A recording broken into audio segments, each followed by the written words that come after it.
السلام علیکم ورحمۃ اللہ وبرکاتہ۔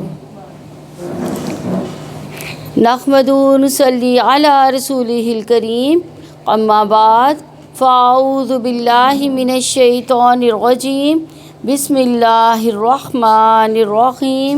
رب اشرح لی صدری ویسر لی امری واحلل عقدۃ من لسانی یفقہوا قولی، ربی یسر ولا تعسر وتمم بالخیر۔ قال الملأ الذين استكبروا من قومه لنخرجنك يا شعيب والذين آمنوا معك من قريتنا أو لتعودن في ملتنا قال أولو كنا كارهين قد افترينا على الله كذبا إن عدنا في ملتكم بعد إذ نجانا الله منها وما يكون لنا أن نعود فيها إلا أن يشاء الله ربنا وسع ربنا كل شيء علما على الله توكلنا ربنا افتح بيننا وبين قومنا بالحق وأنت خير الفاتحين۔ اس کی قوم میں سے ان کے سرداروں نے کہا جنہوں نے تکبر کیا، اے شعیب، ہم تجھے اور ان کے لوگوں کو جو تمہارے ساتھ ایمان لائے ہیں ضرور بضرور اپنی بستی سے نکال دیں گے، یا تم ضرور بضرور ہمارے دین میں واپس پلٹ آؤ گے۔ شعیب نے کہا اور کیا اگرچہ ہم ناپسند کرنے والے ہوں، یعنی ہر نبی کی مخالفت اس کے خوشحال طبقے نہیں کی، اور اس کی وجہ یہ تھی کہ وہ خود کو بڑا سمجھتے تھے۔ وہ یہ سمجھتے تھے کہ اگر نبوت آنی بھی ہوتی تو اس کے حقدار ہم زیادہ تھے، ہمارے پاس یہ سب کچھ آنا چاہیے تھا، ہم لوگوں کی رہنمائی کرتے۔ ہم چونکہ نبوت کسی اور کے پاس آ گئی ہے تو ہم اس کی پیروی کرنے والے نہیں ہیں۔ متکبر لوگوں کا طریقہ کار ایک ہی جیسا ہوتا ہے، وہ ناحق طریقے سے جھگڑا اور بحث کرتے ہیں، اور اگر اس پر بے بس ہو جاتے ہیں تو پھر دھمکیوں پر اتر آتے ہیں۔ یہاں وہ دھمکیاں دے رہے ہیں کہ ہم تمہیں اس قوم اور ملک سے نکال دیں گے، اور جو تمہارے اوپر ایمان لے کر آئیں گے اس کو بھی نکال دیں گے، تو پھر لازماً تمہیں ہماری ملت میں واپس آنا ہوگا، ہمارے طریقوں کو فالو کرنا ہوگا۔ پھر فرمایا قال اولو کنا کارہین، شعیب نے کہا کہ کیا اگرچہ ہم ناپسند کرنے والے ہوں۔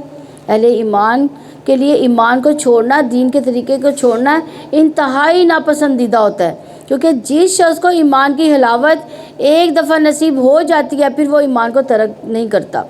اس لیے انس رضی اللہ عنہ سے روایت ہے کہ نبی صلی اللہ علیہ وسلم نے فرمایا 3 باتیں جس کسی میں ہوں گی وہ ایمان کی مٹھاس کو پا لے گا، یہ کہ اللہ اور اس کا رسول اس کے نزدیک ہر چیز سے زیادہ محبوب ہوں، اور یہ آدمی جس کسی سے محبت کرے صرف اللہ کے لیے کرے، اور کفر میں دوبارہ لوٹنے کو اس طرح ناپسند کرے جیسا کہ آگ میں پھینکے جانے کو، یعنی اسلام سے بھی پھر وہ مرتد ہو کر کفر کی طرف جانا اس کے لیے ایسے ہی ہو جیسے جہنم میں جانا۔ یقیناً ہم نے اللہ تعالیٰ پر جھوٹ باندھا اگر تمہاری ملت میں لوٹ آئے اس کے بعد کہ اللہ تعالیٰ نے ہمیں اسے نجات دی ہے۔ ہمارے لیے یہ ممکن نہیں ہے کہ ہم اس میں لوٹ آئیں مگر یہ کہ اللہ تعالیٰ چاہے، جو ہمارا رب ہے اور ہمارے رب نے ہر چیز کو علم سے گھیرا ہوا ہے۔ ہم نے اللہ تعالیٰ پر بھروسہ کیا، اے ہمارے رب، ہمارے اور ہماری قوم کے درمیان حق کے ساتھ فیصلہ فرما، اور تو ہی سب فیصلہ کرنے والوں میں سے بہترین ہے، کیونکہ انبیاء کا شرک والا دین کبھی نہیں رہا، اور نبی بھی اپنے نیک عمل اور ایمان پر کبھی غرور نہیں کرتے۔ ہمیں کبھی بھی یہ نہیں سوچنا چاہیے کہ نیکی کی کسی حالت پر بھی میں ہوں یا ایمان کے جس درجے پر بھی ہوں اس پر تو مجھے ہمیشگی حاصل ہو گئی، بلکہ نہیں، یہ اللہ ہی کے فضل سے ہی ہے، اور اس پر اس وقت تک قائم رہوں گی جب تک اللہ چاہے گا۔ اس کے علاوہ انبیاء صالحین ہمیشہ سے یہ جانتے ہیں کہ ان کا دین پر ثابت قدم رہنا اللہ کی مشیت کی وجہ سے ہے، اور اس میں ان کا اپنا کوئی کمال نہیں۔ آج اگر ہم یہاں آ کر بیٹھے ہیں تو اس میں ہمارا کوئی کمال نہیں ہے، بلکہ ہمارے لیے یہ راستے کس نے ہموار کیے؟ اللہ تعالیٰ نے، کیونکہ دل اللہ کے ہاتھ میں ہے۔ اسی لیے نبی کریم صلی اللہ علیہ وسلم باکثرت کیا دعا کیا کرتے تھے دلوں کے لیے؟ یا مقلب ہاں، یا مقلب القلوب ثبت قلبی علی دینی، اے دلوں کے پھیرنے والے میرے دل کو اپنے دین پر ثابت قدمی عطا فرما۔ تو اس سے ثابت ہوتا ہے کہ ہم سب کو بھی اس راستے پر ثابت قدمی کی دعائیں کرنی چاہیے۔ اسی لیے ایک مرتبہ صحابہ نے عرض کیا، یا رسول اللہ صلی اللہ علیہ وسلم، ہم آپ اور آپ کی تعلیمات پر ایمان لائے، کیا آپ کو ہمارے متعلق کسی چیز کا خطرہ ہے کہ ہم پھر جائیں گے؟ آپ صلی اللہ علیہ وسلم نے فرمایا، ہاں، کیونکہ دل اللہ عز و جل کی انگلیوں کے درمیان ہے، دو انگلیوں کے درمیان، وہ جسے چاہتا ہے اسے بدل دیتا ہے۔ تو اس لیے انسان ہدایت پر ہوتے ہوئے بھی ڈرتا رہتا ہے کہ کہیں ایسا نہ ہو کہ کوئی ایسی چیز مجھے دین سے پھیرنے کا سبب نہ بن جائے، خصوصاً جب انسان کو ایمان کی، دین کی، قرآن کے علم کی حلاوت محسوس ہونے لگتی ہے تو وہ سب سے زیادہ قیمتی چیز اس کو سمجھتا ہے اور اس پر قائم رہنے کی پھر دعا بھی کرتا ہے، اپنا کمال نہیں سمجھتا اس کو۔ اس لیے دل ایک لمحے میں بھی پلٹ سکتا ہے، ایمان سے کفر کی حالت میں جا سکتا ہے۔ اسی لیے جبیر بن نفیر رضی اللہ عنہ سے مروی ہے کہ میں نے خمس میں ابو درداء کے پاس ان کے گھر گیا تو وہ اپنی مسجد میں کھڑے ہو کر نماز پڑھ رہے تھے۔ جب وہ تشہد میں بیٹھے تو نفاق سے اللہ عز و جل کی پناہ مانگنے لگے، تو انہوں نے سلام پھیرا تو میں نے ان سے کہا، اے ابو درداء، آپ کو اللہ آپ کو معاف فرمائے، آپ کا نفاق سے کیا تعلق؟ آپ کو کیوں منافقت سے ڈر لگ رہا ہے؟ آپ اور نفاق کا کیا جوڑ ہے؟ انہوں نے 3 دفعہ کہا، اللہم اغفر، اللہ تو معاف فرما دینا۔ اللہ کی قسم، ایک آدمی ایک گھڑی میں ہی ایک فتنے میں پڑ جاتا ہے اور وہ اپنے دین سے پھر جاتا ہے۔ یعنی بعض اوقات شیطان کوئی ایسا وسوسہ دل میں ڈالتا ہے کہ انسان کہیں سے کہیں پہنچ جاتا ہے۔ تو اس لیے بہت ضروری ہے کہ انسان اللہ تعالیٰ سے استقامت کی دعائیں مانگتا رہے۔ تو اس دعا کو جو ہے اپنے تشہد میں لازمی پڑھا کریں۔ اور اس کی قوم میں سے جن سرداروں نے کفر کیا تھا انہوں نے کہا، یقیناً اگر تم شعیب کے پیچھے چلو گے تب یقیناً تم ضرور خسارہ اٹھانے والے ہو جاؤ گے۔ چنانچہ ان کو ایک زلزلے نے پکڑ لیا، پھر انہوں نے اس حال میں صبح کی کہ وہ اپنے گھروں میں گھٹنوں کے بل گرے پڑے تھے۔ یعنی انہوں نے شعیب کو ڈرایا تھا اور ان کو شہر سے باہر نکالنے کا پروگرام بنایا تھا، تو اللہ سبحانہ وتعالیٰ نے ان پر زلزلہ بھیج دیا۔ جن لوگوں نے شعیب کو جھٹلایا گویا وہ اس میں رہے ہی نہ تھے۔ وہ لوگ جنہوں نے شعیب کو جھٹلایا وہی خسارہ اٹھانے والے تھے۔ سو شعیب ان سے واپس لوٹا اور کہا، اے میری قوم، بلا شبہ یقیناً میں نے تمہیں اپنے رب کے پیغامات پہنچا دیے اور میں نے تمہاری خیر خواہی کی، تو میں انکار کرنے والے لوگوں پر کیسے افسوس کروں؟ اور ہم نے کسی بستی میں کوئی نبی نہیں بھیجا مگر ہم نے اس کے رہنے والوں کو تنگی اور تکلیف کے ساتھ پکڑ لیا تاکہ وہ گڑ گڑائیں۔ یعنی خوشحالی اور بدحالی دونوں ہی امتحان کے 2 پرچے ہیں۔ تکلیف میں تو انسان سمجھتا ہے کہ میرے اوپر کوئی امتحان اور آزمائش ہے، شاید اللہ کی کوئی ناراضگی ہے، اس وجہ سے میرے حالات نہیں بدلتے۔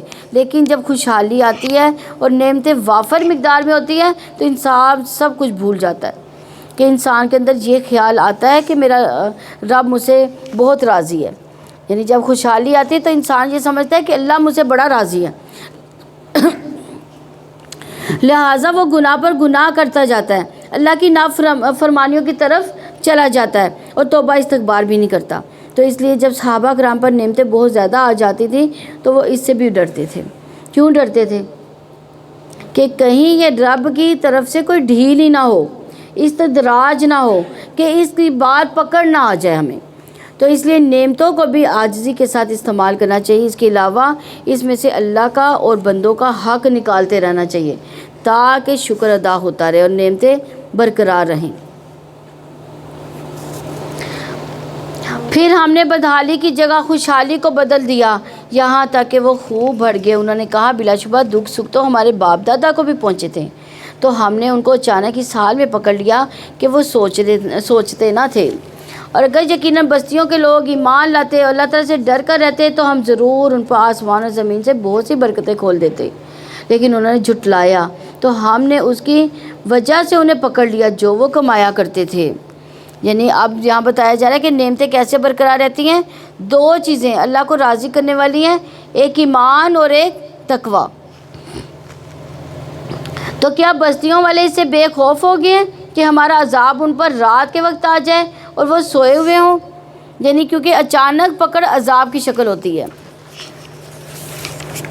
اور کیا بستیوں والے بے خوف ہو گئے کہ ان پر دن چڑھے ہمارا عذاب آ جائے اور وہ کھیل رہی ہوں؟ کیا پھر وہ اللہ تعالیٰ کی تدبیر سے بے خوف ہو گئے ہیں؟ تو اللہ تعالیٰ کی تدبیر سے بے خوف نہیں ہوتے مگر وہی لوگ جو خسارہ اٹھانے والے ہیں۔ یعنی اس آیت میں دیکھا جائے کہ اللہ کی تدبیر کیا ہے، یہ کہ اللہ تعالیٰ کا ان کے خلاف چال چلنا کیا ہے کہ پہلے انہیں مہلت اور ڈھیل دے، ان پر دنیا کی زندگی کے انعامات عام کر دے، پھر اچانک رسی کو کھینچ دے۔ اس کے بارے میں حسن بصری کہتے ہیں، مومن نیک کام کرتے ہوئے بھی ڈرتا ہے اور لرزتا ہے، خوف کھاتا ہے۔ ہم سب کو بھی اپنے بارے میں سوچنا چاہیے، نیکی کرتے ہوئے، خیرات کرتے ہوئے، کسی کی مدد کرتے ہوئے، اور ہمارے دل کا کیا حال ہے اس وقت۔ اور فاجر گناہ کے کام کرتے ہوئے بھی امن اور سکون میں رہتا ہے، بڑی بڑی نافرمانیاں کر کے بھی وہ خوش رہتا ہے۔ اور اسی طرح رسول اللہ صلی اللہ علیہ وسلم نے فرمایا، بے شک مومن اپنے گناہوں کو ایسے دیکھتا ہے جیسے وہ کسی پہاڑ کے نیچے بیٹھا ہو اور اسے یہ خطرہ ہو کہ یہ پہاڑ اس کے سر پر گر جائے گا، جبکہ فاسق اپنے گناہ کو اس طرح دیکھتا ہے کہ جیسے کوئی مکھی اس کی ناک پر بیٹھی ہے اور اسے یوں اشارے کے ساتھ وہ اڑا رہا ہے۔ یعنی اس کو اپنے گناہ سے کوئی ڈر نہیں لگتا اور وہ اس کو برا نہیں سمجھتا ہے، اسی لیے پھر وہ توبہ استغفار بھی نہیں کرتا۔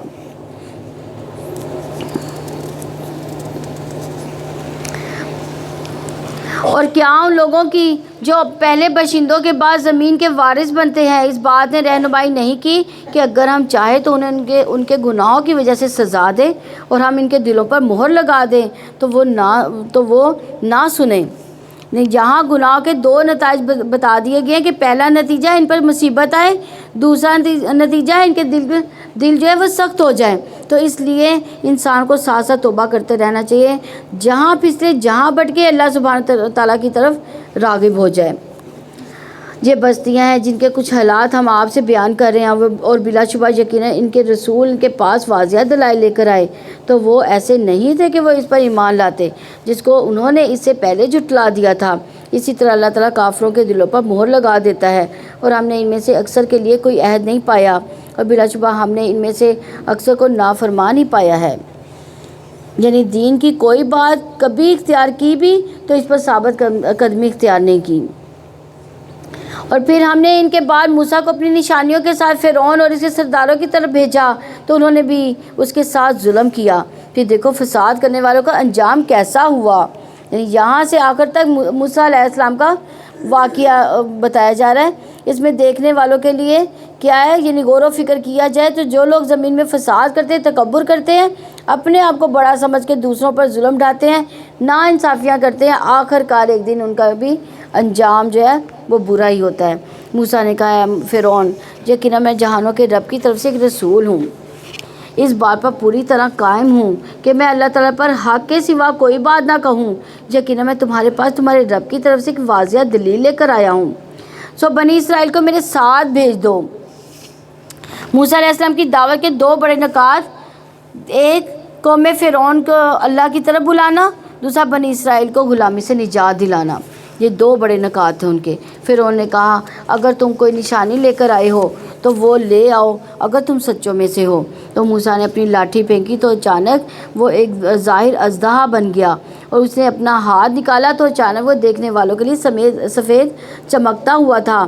فرعون کی قوم میں سے سرداروں نے کہا، یقیناً یہ شخص ضرور بڑا جادوگر ہے، وہ چاہتا ہے کہ تمہیں تمہاری زمین سے نکال دے، تو تم کیا حکم دیتے ہو؟ انہوں نے کہا، اسے اور اس کے بھائی کو انتظار میں رکھو اور تم شہروں میں جمع کرنے والے بھیج دو، وہ آپ کے پاس ہر ماہر جادوگر کو لے آئیں۔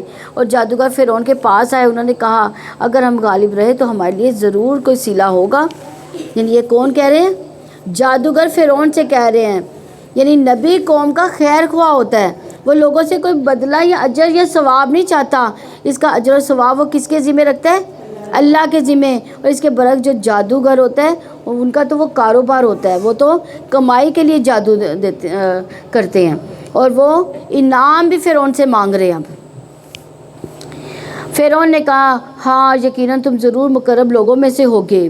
جادوگروں نے کہا، اے موسیٰ یا تو تم پھینکو یا ہم ہی پھینکنے والے ہیں۔ موسیٰ نے کہا، تم ہی پھینکو۔ پھر جب انہوں نے پھینکا تو لوگوں کی آنکھوں پر جادو کر دیا اور انہیں دہشت زدہ کر دیا، اور وہ بہت بڑا جادو لے کر آئے۔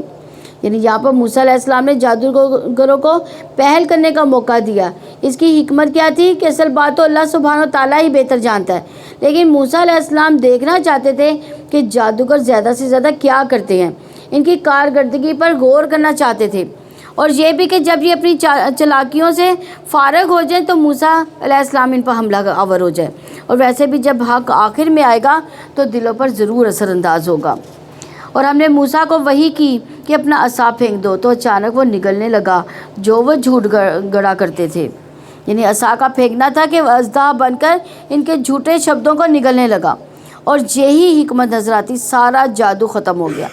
یہ آیات سورہ الاعراف کی 118 اور 122 آیت، اور سورہ یونس کی جو 81 اور 82، اور سورہ طٰہٰ کی 69 آیت جو ہے، یہ آیات اگر کسی پر شک ہے کہ اس پر جادو ہے تو ایک برتن میں پانی ڈال کر یہ آیات پڑھی جائیں تو مسحور کے سر پر بہا دیا جائے تو اس کو فاقہ ہو جائے گا. سو حق ثابت ہو گیا، جو کچھ وہ کر رہے تھے باطل ہو گیا. تو اس موقع پر جادوگر مغلوب ہو گئے اور ذلیل ہو کر واپس لوٹے، اور جادوگر سجدے میں گرا دیے گئے. انہوں نے کہا ہم جہانوں کے بادشاہ پر ایمان لاتے ہیں جو موسیٰ اور ہارون کا رب ہے. پھر انہوں نے کہا تم اس سے پہلے ہی اس پر ایمان لے آئے ہو کہ میں تمہیں اجازت دوں، کیونکہ یہ تو ایک سازش ہے جو تم نے شہر میں کی ہے تاکہ تم ان کے باشندوں کو یہاں سے نکال دو، سو تم بہت جلد ہی جان جاؤ گے. اب فرعون ضد میں نہیں مانا، لیکن جادوگر جن کا جادو ملیا میٹ ہو گیا تھا وہ عاجز آ گئے اور وہ مان گئے کہ یہ جادو نہیں بلکہ حق ہے. لہٰذا وہ حق کے آگے جھک گئے، کیونکہ ایک سچا انسان چاہے وہ زندگی گناہوں میں ہی کیوں نہ بسر کر رہا ہو، لیکن جب حق اس کے سامنے آ جاتا ہے تو اس کو فوراً قبول کر لیتے ہیں، اس کے سامنے اکڑتے نہیں، ضد نہیں کرتے، وہ شیطان کی روش اختیار نہیں کرتا، وہ آدم علیہ السلام کی طرح اپنی غلطی کا اعتراف کر لیتا ہے. میں ضرور تمہارے ہاتھ اور پاؤں مخالف سمت سے کاٹ دوں گا، پھر تم سب کو ضرور سولی پر چڑھا دوں گا. اب ساتھ ہی فرعون ان کو دھمکی دینے کے لیے دھمکی دے رہا ہے، کیونکہ اگر ہاتھ اور پاؤں ایک سمت سے کاٹ دیے جائے تو موت بھی واقع ہو جاتی ہے. انہوں نے کہا یقیناً ہم اپنے رب کی طرف ہی لوٹنے والے ہیں، اور تم کسی اور بات کا ہم سے انتقام نہیں لیتے مگر یہ کہ جب ہمارے رب کی آیات ہمارے سامنے آئی تو ہم ان پر ایمان لے آئے. اے ہمارے رب ہم پر صبر انڈیل دے اور ہمیں اس حالت میں وفات دینا کہ ہم فرما بردار ہو جائیں. دیکھیں جادوگر صبر سے مقابلہ کرنا چاہ رہے تھے، کیونکہ فرعون کی دھمکی معمولی دھمکی نہیں تھی.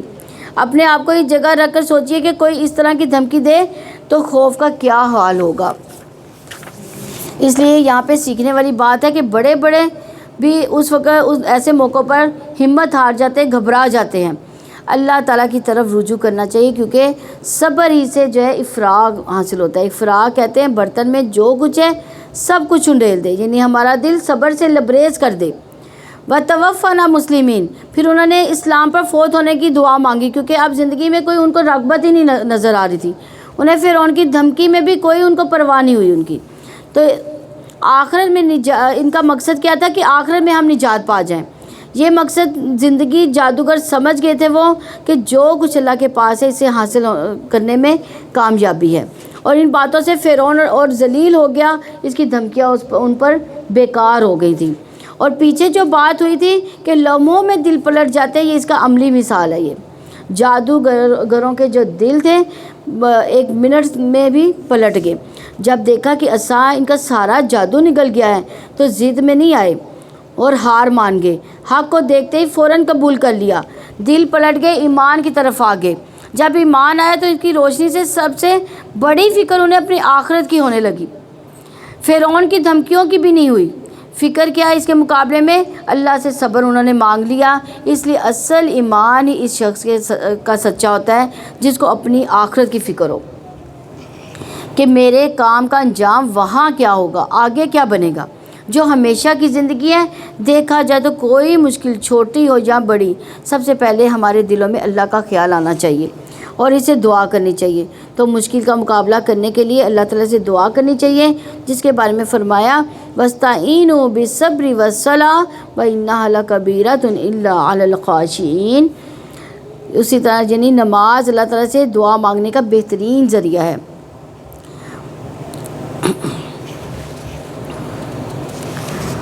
اور قوم فرعون کے سرداروں نے کہا کیا تم موسیٰ اور اس کی قوم کو یوں ہی چھوڑ دے گا کہ وہ زمین میں فساد پھیلائیں اور تجھے اور تیرے معبودوں کو چھوڑ دیں؟ فرعون نے کہا ان قریب ہم ان کے بیٹوں کو بری طرح قتل کریں گے اور ان کی عورتوں کو زندہ رکھیں گے اور ہم ان پر یقیناً قابو رکھنے والے ہیں۔ موسیٰ نے اپنی قوم سے کہا تم اللہ تعالیٰ سے دعا مانگو اور صبر کرو، یقیناً زمین اللہ تعالیٰ کی ہے، وہ اپنے بندوں میں سے جسے چاہتا ہے اس کا وارث بنا دیتا ہے اور اچھا انجام متقیوں ہی کے لیے ہے۔ یعنی یہ مشکل تو ٹل جائے گی، پھر خوشحالی آئے گی، تو اس کے ساتھ بھی ایک آزمائش ساتھ آئے گی تاکہ دیکھا جائے کہ تم کیا کرتے ہو۔ تو اللہ تعالیٰ ہم سے ہر حال میں یہ دیکھتے ہیں کہ ہم کرتے کیا ہیں، خوشی کے موقع پر کیا کرتے ہیں، غم یا دکھ کے موقع پر کیا کرتے ہیں۔ جب کوئی ہمارے ساتھ اچھا سلوک کرتا ہے تو ہم کیا کرتے ہیں، جب کوئی برا کرتا ہے تو ہم کیا کرتے ہیں۔ وہ ہر وقت دیکھ رہا ہے کہ ہم کیا کر رہے ہیں، اس لیے ہم سب کو اپنے عمل کی فکر کرنی چاہیے۔ مختلف حالات میں ہمارے ری ایکشن کیا ہے، یہی ہمارا عمل ہوتا ہے، اسی پر ہماری جزا سزا لکھی گئی ہے۔ موسیٰ کی قوم نے کہا ہم تمہارے آنے سے پہلے بھی ستائے گئے، تمہارے آنے کے بعد بھی۔ موسیٰ نے کہا قریب ہے تمہارا رب تمہارے دشمن کو ہلاک کر دے اور تمہیں زمین میں جانشین بنا دے، پھر وہ دیکھے کہ تم کیسے عمل کرتے ہو۔ اور بلا شبہ ہم نے آل فرعون کو قحط سالی و پیداوار کی کمی میں پکڑا تاکہ وہ نصیحت قبول کریں۔ ویسے اللہ کا بڑا کرم ہے ایسے لوگوں کو برداشت کرنا، اور اللہ تعالیٰ صبور ہے، انتہا درجے کا صبر کرنے والا ہے۔ اللہ تعالیٰ حلیم ہے، بے حد برداشت کرنے والا، بردبار ہے۔ اب قوم فرعون کا ایک اور امتحان ہوا، قحط سالی، خشک سالی، یعنی پیداوار آسمانی آفتوں سے ہلاک ہو جاتی ہے، فصلیں ماری جاتی ہیں یا کچھ اگتا ہی نہیں ہے۔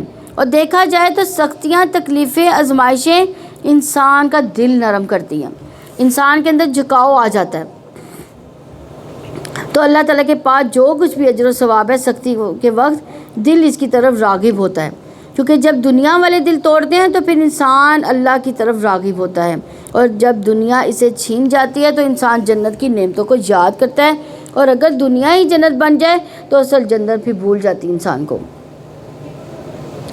تو جب ان پر خوشحالی آتی تو وہ کہتے کہ یہ ہمارے ہی لیے ہے، اور اگر ان کی کوئی تکلیف ان کو پہنچتی تو موسیٰ اور ان کی نحوست ٹھہراتے جو اس کے ساتھ تھے۔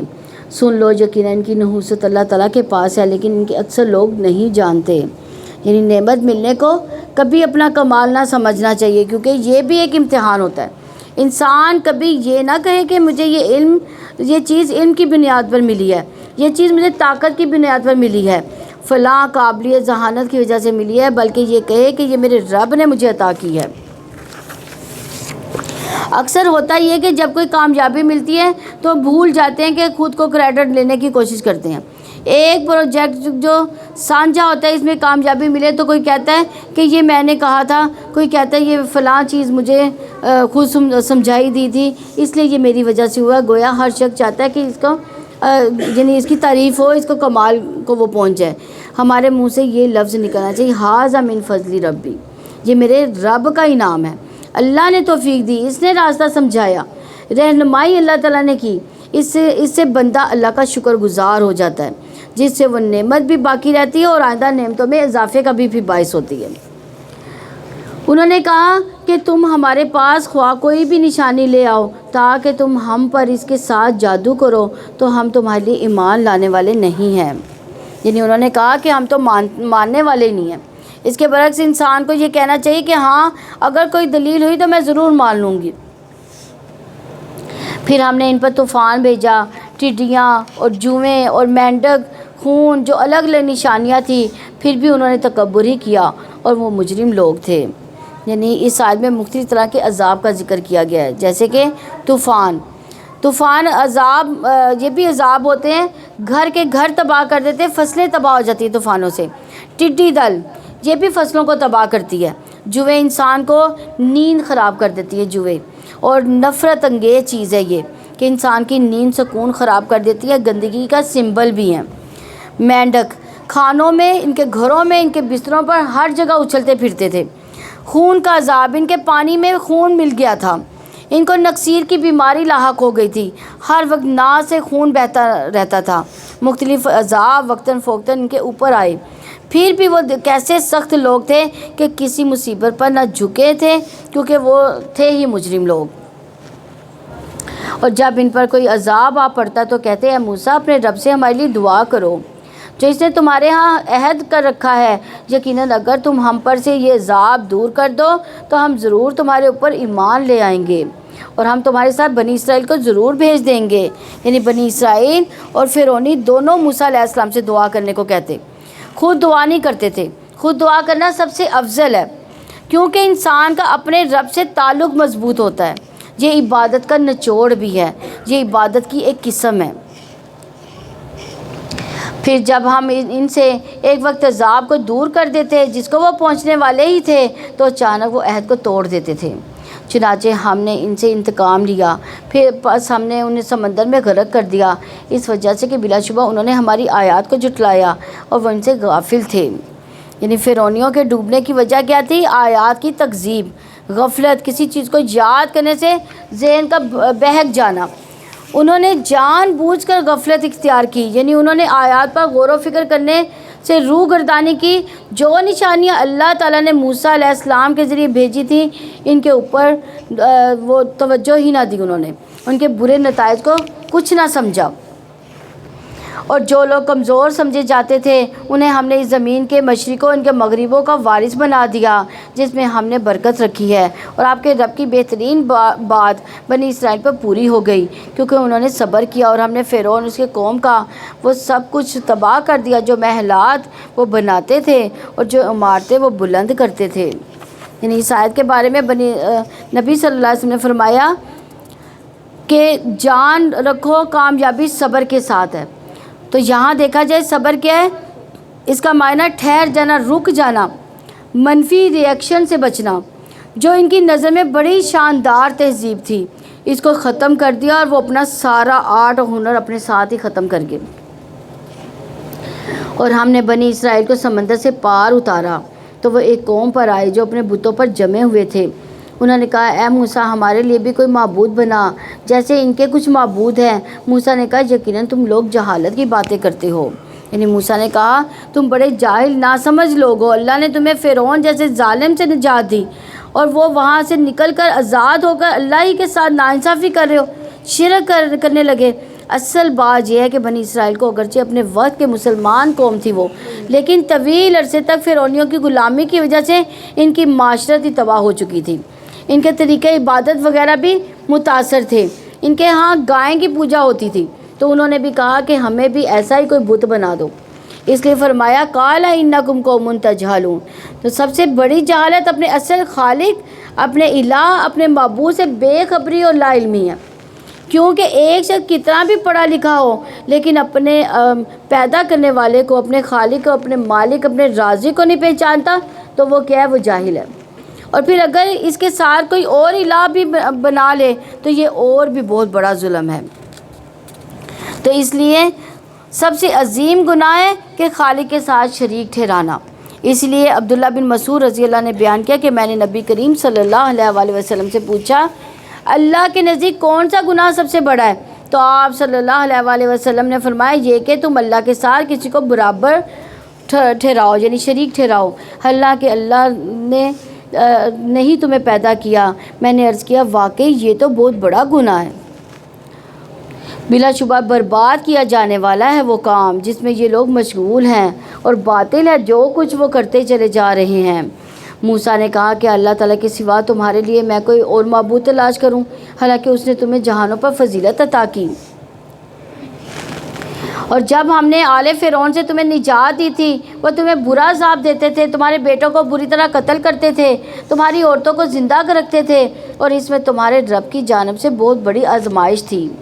اور ہم نے موسیٰ سے 30 راتوں کی میعاد مقرر کی اور ہم نے ان کو 10 راتوں سے پورا کیا، سو اس کے رب کی مقررہ مدت 40 راتیں مکمل ہو گئیں۔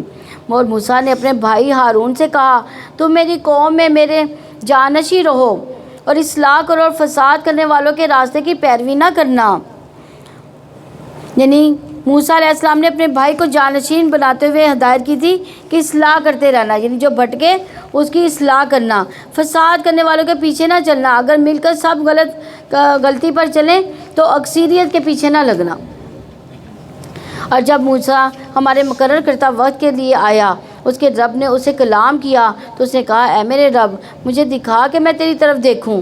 فرمایا تم مجھے ہرگز نہیں دیکھ سکتے لیکن پہاڑ کی طرف دیکھو، سو اگر وہ اپنی جگہ برقرار رہا تو عنقریب تم مجھے دیکھ لو گے۔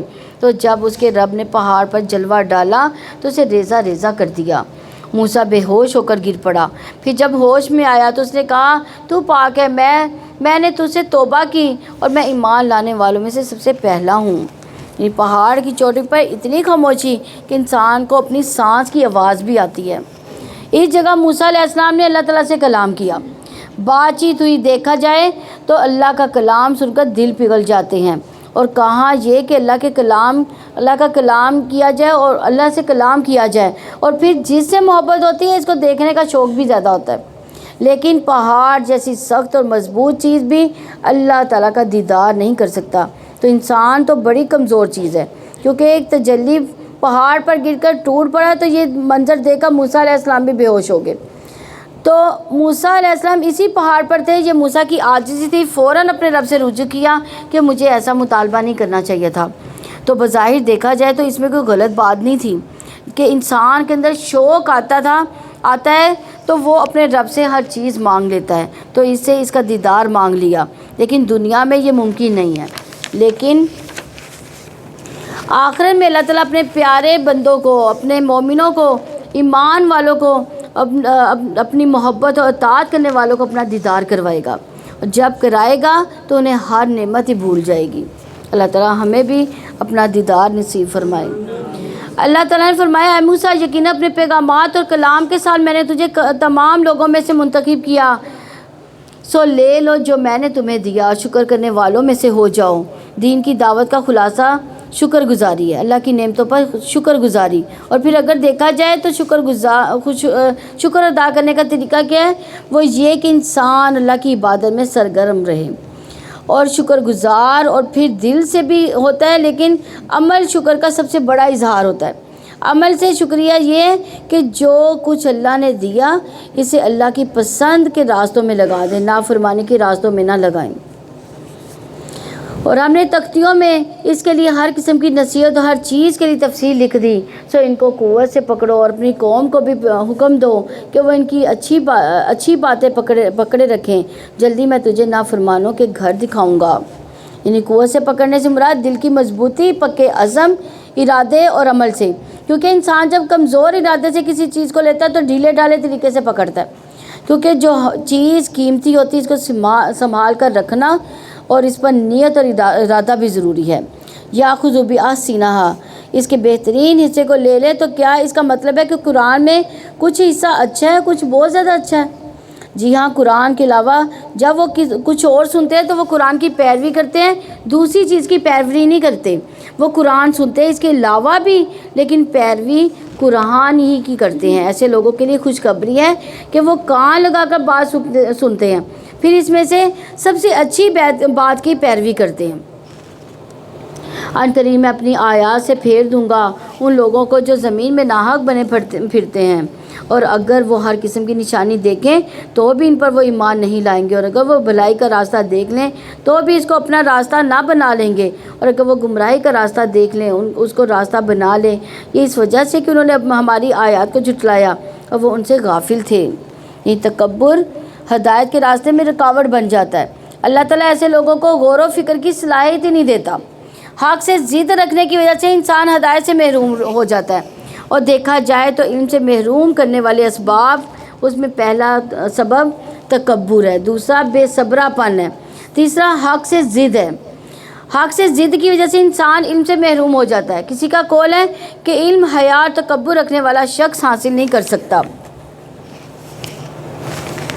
اور جن لوگوں نے ہماری آیات کو اور آخرت کی ملاقات کو جھٹلایا ان کے اعمال ضائع ہو گئے، انہیں وہی بدلہ دیا جائے گا جو وہ عمل کرتے تھے۔ اور موسیٰ کے بعد قوم موسیٰ نے اپنے زیوروں سے بچڑا بنایا، ایک جسم تھا جس میں گائے کی آواز تھی کیا انہوں نے دیکھا نہیں کہ وہ اس سے بولتا نہیں، نہ وہ راستہ بتاتا ہے ان کو؟ اسے انہوں نے پکڑ لیا اور وہ تھے ہی ظالم۔ اور جب وہ نادم ہوئے، انہوں نے دیکھا کہ واقعتاً وہ گمراہ ہو گئے ہیں، انہوں نے کہا اے ہمارے رب، ہم پر رحم نہ کیا تو نے اور ہمیں نہ بخشا تو ہم ضرور خسارہ اٹھانے والوں میں سے ہو جائیں گے۔ اور جب موسیٰ غصے سے بھرے ہوئے افسوس کرتے ہوئے اپنی قوم کی طرف واپس آئے، اس نے کہا تم نے میرے بعد بہت بری جانشینی کی، کیا تم نے اپنے رب کے حکم سے جلد بازی کی؟ اس نے تختیاں پھینک دی اور اپنے بھائی کا سر پکڑ کر اپنی طرف کھینچنے لگے۔ ہارون نے کہا اے میری ماں کے بیٹے، یقیناً قوم نے مجھے کمزور سمجھا، قریب تھا کہ وہ مجھے قتل ہی کر دیتے، سو آپ دشمنوں کو مجھ پر خوش ہونے کا موقع نہ دیں اور مجھے ان ظالم لوگوں کے ساتھ شامل نہ کریں۔ ایک مومن کا غصہ اپنی ذات کے لیے نہیں ہوتا بلکہ حق، ہدایت اور دین کے لیے ہوتا ہے۔ موسیٰ علیہ السلام کا غصہ اس وجہ سے تھا کہ قوم بت پرست بن گئی ہے، کیونکہ بعض اوقات لوگ لیڈر کی بات ہی نہیں سنتے۔ جلد بازی چاہے کسی چیز نیکی کے کام میں ہو، وہ بعض اوقات انسان کو فتنے میں مبتلا کر دیتی ہے۔ اجل یعنی جلدی کیا ہوتی ہے؟ کسی چیز کا وقت آنے سے پہلے ہی اس کی طرف چلے جانا، یہ قابل مذمت ہوتا ہے۔ جیسے اذان ہوئی نہیں، وقت سے پہلے ہی نماز شروع کر دی۔ اس کے برعکس سر ان کا مطلب ہے ایک چیز کو اس کے اول وقت میں جلدی کرنا، یہ قابل تعریف ہے۔ سراعت قابل تعریف ہے، عجلت ناپسندیدہ ہے۔ حدیث میں آتا ہے تحمل مزاجی اللہ کی طرف سے ہے اور جلد بازی شیطان کی طرف سے ہے۔ نیک کام اول وقت میں کرنا جلد بازی نہیں ہوتا، وہ سراعت ہوتا ہے۔ رسول اللہ صلی اللہ علیہ وسلم سے سوال کیا گیا اعمال میں سے کون سا عمل سب سے افضل ہے؟ تو آپ صلی اللہ علیہ وسلم نے فرمایا نماز کو اس کے اول وقت پر ادا کرنا۔ نہ ہی جلد بازی اچھی ہے، نہ ہی تاخیر اچھی ہے۔ اول وقت میں کام کو کرنا پسندیدہ ہے، اس کا اجر زیادہ ہے۔ جیسے جمعے کے دن لوگ مسجد آتے ہیں، جو سب سے پہلے آتا ہے اس کا اتنا ثواب ملتا ہے گویا کہ اس نے اونٹ قربان کیا۔ جو دوسری گھڑی میں آتا ہے اس کے گائے کی قربانی، تیسری گھڑی میں آیا گویا سینگ والا دمبا قربان کیا، چوتھی گھڑی میں چلا گیا تو اسے مرغی کا قربان کیا، پانچویں گھڑی میں چلا گیا تو اسے انڈا اللہ کی راہ میں دیا۔ پھر امام خطبہ کے لیے نکل آیا تو فرشتے ذکر سننے میں مشغول ہو جاتے ہیں، پھر نام لکھنا چھوڑ دیتے ہیں۔ تو نیکی کے کام میں تاخیر کرنا ناپسندیدہ ہے۔ موسیٰ نے کہا اے میرے رب، مجھے اور میرے بھائی کو بخش دے اور ہمیں اپنی رحمت میں داخل کر، اور تو سب رحم کرنے والوں میں سے زیادہ رحم کرنے والا ہے، کیونکہ بندہ مومن ہر حال میں اپنے رب کی طرف راغب ہوتا ہے اور اسے دعائیں کرتا ہے۔ یقیناً جن لوگوں نے بچڑے کو پکڑ لیا آن قریب انہیں ان کے رب کا غضب پہنچے گا اور دنیا کی زندگی میں ذلت پہنچے گی، اور ہم جھوٹ باندھنے والوں کو ایسے ہی بدلہ دیتے ہیں۔ جن لوگوں نے برے اعمال کیے پھر اس کے بعد انہوں نے توبہ کی اور وہ ایمان لے آئے، یقیناً آپ کا رب اس کے بعد بے حد بخشنے والا، نہایت رحم والا ہے۔ یعنی یہ انسان پر اللہ کی رحمت ہے کہ گناہ کتنے بھی ہو توبہ سے معاف ہو جاتے ہیں۔ تو اس لیے نبی کریم صلی اللہ علیہ وسلم نے فرمایا کہ اگر تم اتنے گناہ کرو کہ زمین آسمان تک پہنچ جائے، پھر تم توبہ کرو تو اللہ تعالیٰ تمہیں معاف کر دے گا۔ اور لیکن اگر اس امید پر انسان ڈھیٹ بن کر گناہ پہ گناہ کرتا چلا جائے، بعض غلطیاں جو بہت بڑی ہوتی ہیں بظاہر کرنے میں بہت چھوٹی ہوتی ہیں، لیکن انجام ان کا اتنا بھیانک ہوتا ہے کہ زمین و آسمان کی فضا بھر جائے۔ اس لیے تو کتنی بڑی غلطی ہو جائے لیکن اللہ کی طرف رجوع کرنے سے کترانا نہیں، توبہ استغفار کرتے رہنا ہے۔ اور جب موسیٰ کا غصہ ٹھنڈا ہوا تو اس نے وہ تختیاں اٹھا لیں۔ ان کی تحریر میں ان کے لیے ہدایت اور رحمت تھی، جو اپنے رب سے ڈرتے تھے۔ یعنی اس کے بارے میں سہل بن عبداللہ کہتے ہیں کہ دنیا اور آخرت کی ہر برائی کی بنیاد کیا ہے؟ اللہ سے خوف کرنا۔ اور موسیٰ نے اپنی قوم کے 70 آدمی ہمارے مقرر کردہ وقت کے لیے چنے۔ پھر جب ان کو زلزلے نے پکڑ لیا تو موسیٰ نے کہا اے میرے رب، اگر تو چاہتا تو انہیں بھی اور مجھے بھی اس سے پہلے ہی ہلاک کر دیتا۔ کیا تو ہمیں ایسے کام پر ہلاک کرتا ہے جو ہمیں سے چند بیوقوفوں نے کیا ہے؟ یہ نہیں ہے مگر تیری ایک آزمائش، تو اس سے جس کو چاہتا ہے گمراہ کر دیتا ہے، جس کو چاہتا ہے ہدایت دیتا ہے۔ تو ہی ہمارا مددگار ہے، سو ہمیں بخش دے، ہم پر رحم فرما، اور تو بخشنے والوں میں سے سب سے بہترین ہے، اور ہمارے لیے اس دنیا اور آخرت میں بھلائی لکھ دے۔ یقیناً ہم نے تیری طرف رجوع کیا۔ اللہ تعالیٰ نے فرمایا میں اپنا عذاب جسے چاہتا ہوں اس کو پہنچاتا ہوں، اور میری رحمت نے ہر چیز کو گھیر رکھا ہے. سو اسے میں جلد ہی ان لوگوں کے لیے لکھوں گا جو اللہ تعالیٰ سے ڈرتے ہیں اور وہ زکوٰۃ ادا کرتے ہیں، ان کے لیے جو ہماری آیات پر ایمان لاتے ہیں. تو پھر اللہ کی رحمت پانے کے لیے ہمیں بھی یہ 3 جو باتیں ہیں وہ سکھا دی گئیں. پہلی بات تقویٰ، دوسری بات زکوٰۃ ادا کرنا، تیسری آیات پر ایمان لانا. جو لوگ اس رسول کی پیروی کرتے ہیں جو امی نبی ہے، جسے وہ اپنے ہاتھ تورات اور انجیل میں لکھا ہوا پاتے ہیں، وہ ان کو نیکی کا حکم دیتا ہے، انہیں برائی سے روکتا ہے، ان کے لیے پاک چیزیں حلال کرتا ہے، ناپاک چیزیں ان پر حرام کرتا ہے، ان پر سے ان کے وہ بوجھ اور توق اتار دیتا ہے جو ان پر پڑے ہوئے تھے. سو جو لوگ اس پر ایمان لائے، انہوں نے اس کو قوت دی، اس کی مدد کی، تو اس نور کی اتباع کی جو اس کے ساتھ نازل کیا گیا، وہی لوگ کامیاب ہونے والے ہیں. یعنی یہاں پہ نبی امی سے مراد کون سے نبی ہیں؟ نبی صلی اللہ علیہ وسلم. آپ صلی اللہ علیہ وسلم کو امی کیوں کہا گیا ہے؟ کیونکہ آپ صلی اللہ علیہ وسلم لکھ پڑھ نہیں سکتے تھے. اس کے باوجود آپ صلی اللہ علیہ وسلم پر اللہ تعالیٰ نے جو علم نازل کیا اس کی مثال نہیں، وہ پڑھے لکھے لوگوں کے پاس بھی نہیں ہے. اللہ تعالیٰ نے نبی صلی اللہ علیہ وسلم کی وجہ سے امت کو آسانی بخشی، جس کا یہاں ذکر کیا جا رہا ہے کہ آپ واقعی آسانیاں دیتے تھے. آپ صلی اللہ علیہ وسلم فرماتے ہیں اگر میری امت پر مشقت نہ ہوتی تو میں انہیں ہر نماز کے وقت وضو کرنے کا حکم دیتا، یعنی ہر نماز کے لیے تازہ وضو کرنے کا حکم دیتا. جبکہ اگر وضو ہے تو ایک وضو سے ہم کئی نمازیں پڑھ سکتے ہیں، کیونکہ بعض لوگ اس غلط فہمی کا شکار ہوتے ہیں کہ ہر نماز کے لیے تازہ وضو کرنے کی ضرورت ہے. خاص کر سفر میں اس سہولت سے فائدہ اٹھائیں یا جب آپ کے ساتھ اور لوگ بھی ہوں.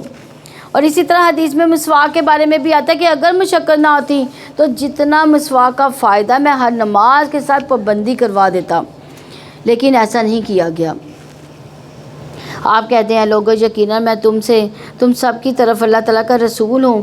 وہ ذات جس کے لیے بادشاہت ہے، تمام آسمان و زمین کی، اس کے سوا کوئی معبود نہیں، وہی زندہ کرتا ہے، وہی مارتا ہے.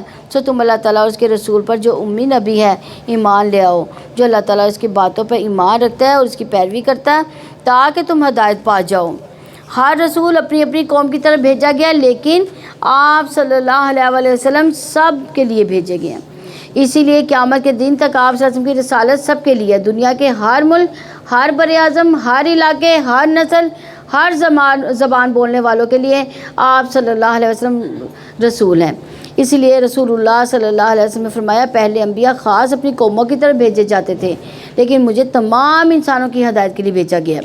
ایک اور جگہ فرمایا آسمان و زمین کے درمیان جتنی چیزیں ہیں وہ سب جانتے کہ میں اللہ کا رسول ہوں، سوائے نافرمان جنات کے اور انسانوں کے، وہ نہیں جانتے. اس لیے لوگوں کی نجات نبی صلی اللہ علیہ وسلم پر ایمان لانے میں بھی ہے.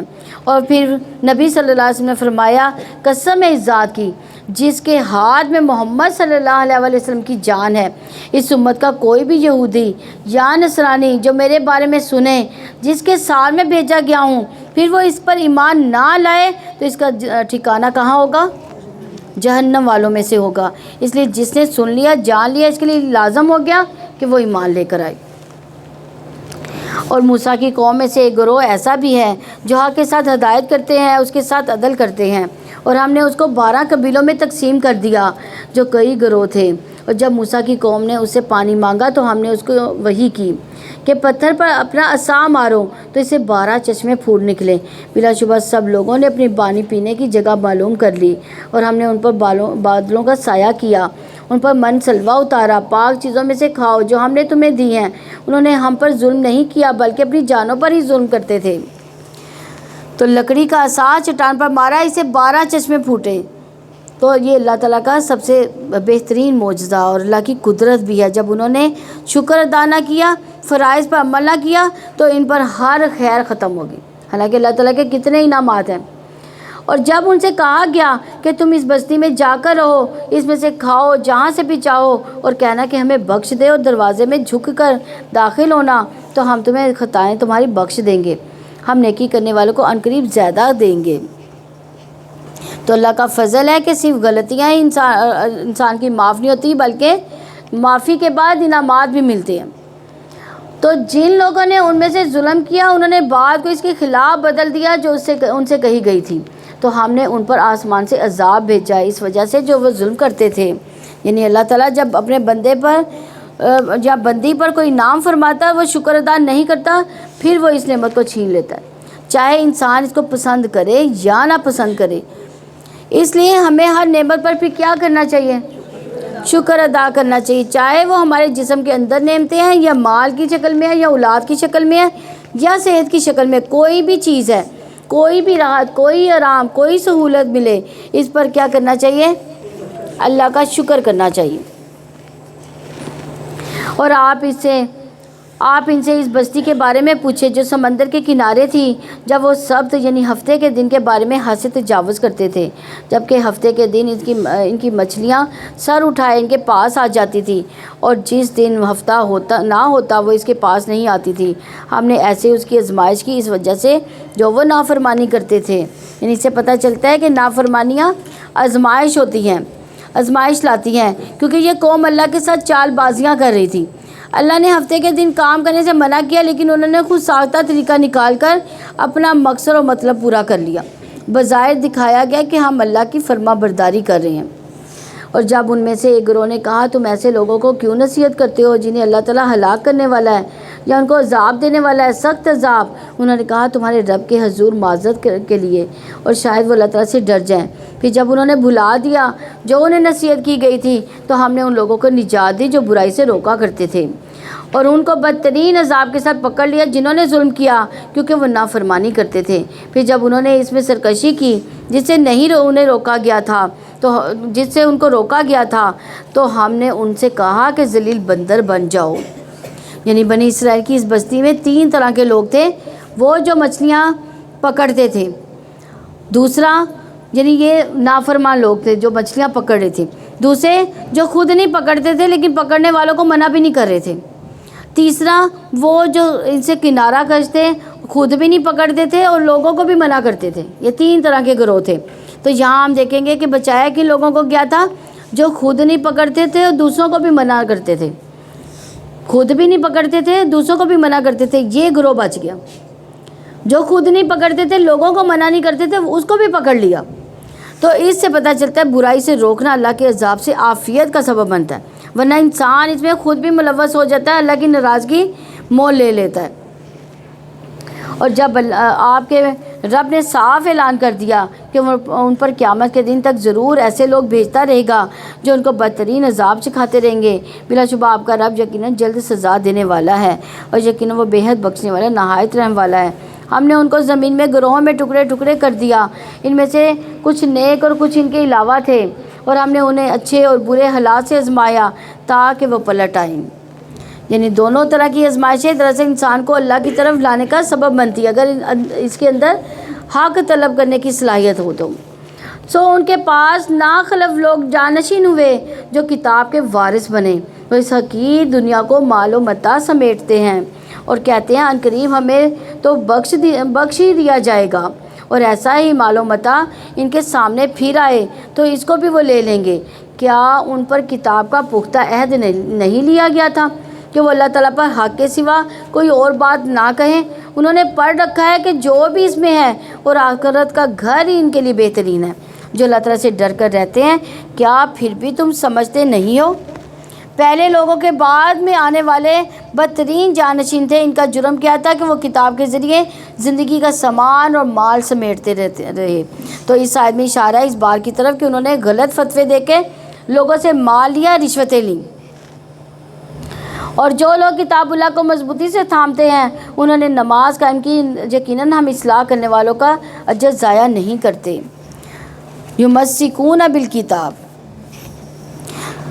کتاب کو تھام لینے کا مطلب کیا ہے کہ اس کو لے لینا، بار بار پڑھتے رہنا، اسے فائدہ اٹھاتے رہنا، اور اس کو پڑھنے کے بعد سب سے اہم چیز اپنی نمازیں درست کرنا۔ ایسے ہی لوگ اللہ کے یہاں مصلح یعنی اصلاح والے ہیں، اور اللہ ان کا اجر ضائع نہیں کرتا۔ پھر اور جب ہم نے پہاڑ کو ہلا کر ان کے اوپر اٹھا دیا، گویا کہ وہ صاحبان ہیں، انہوں نے یقین کر لیا کہ وہ ان پر واقعتاً گرنے والا ہے۔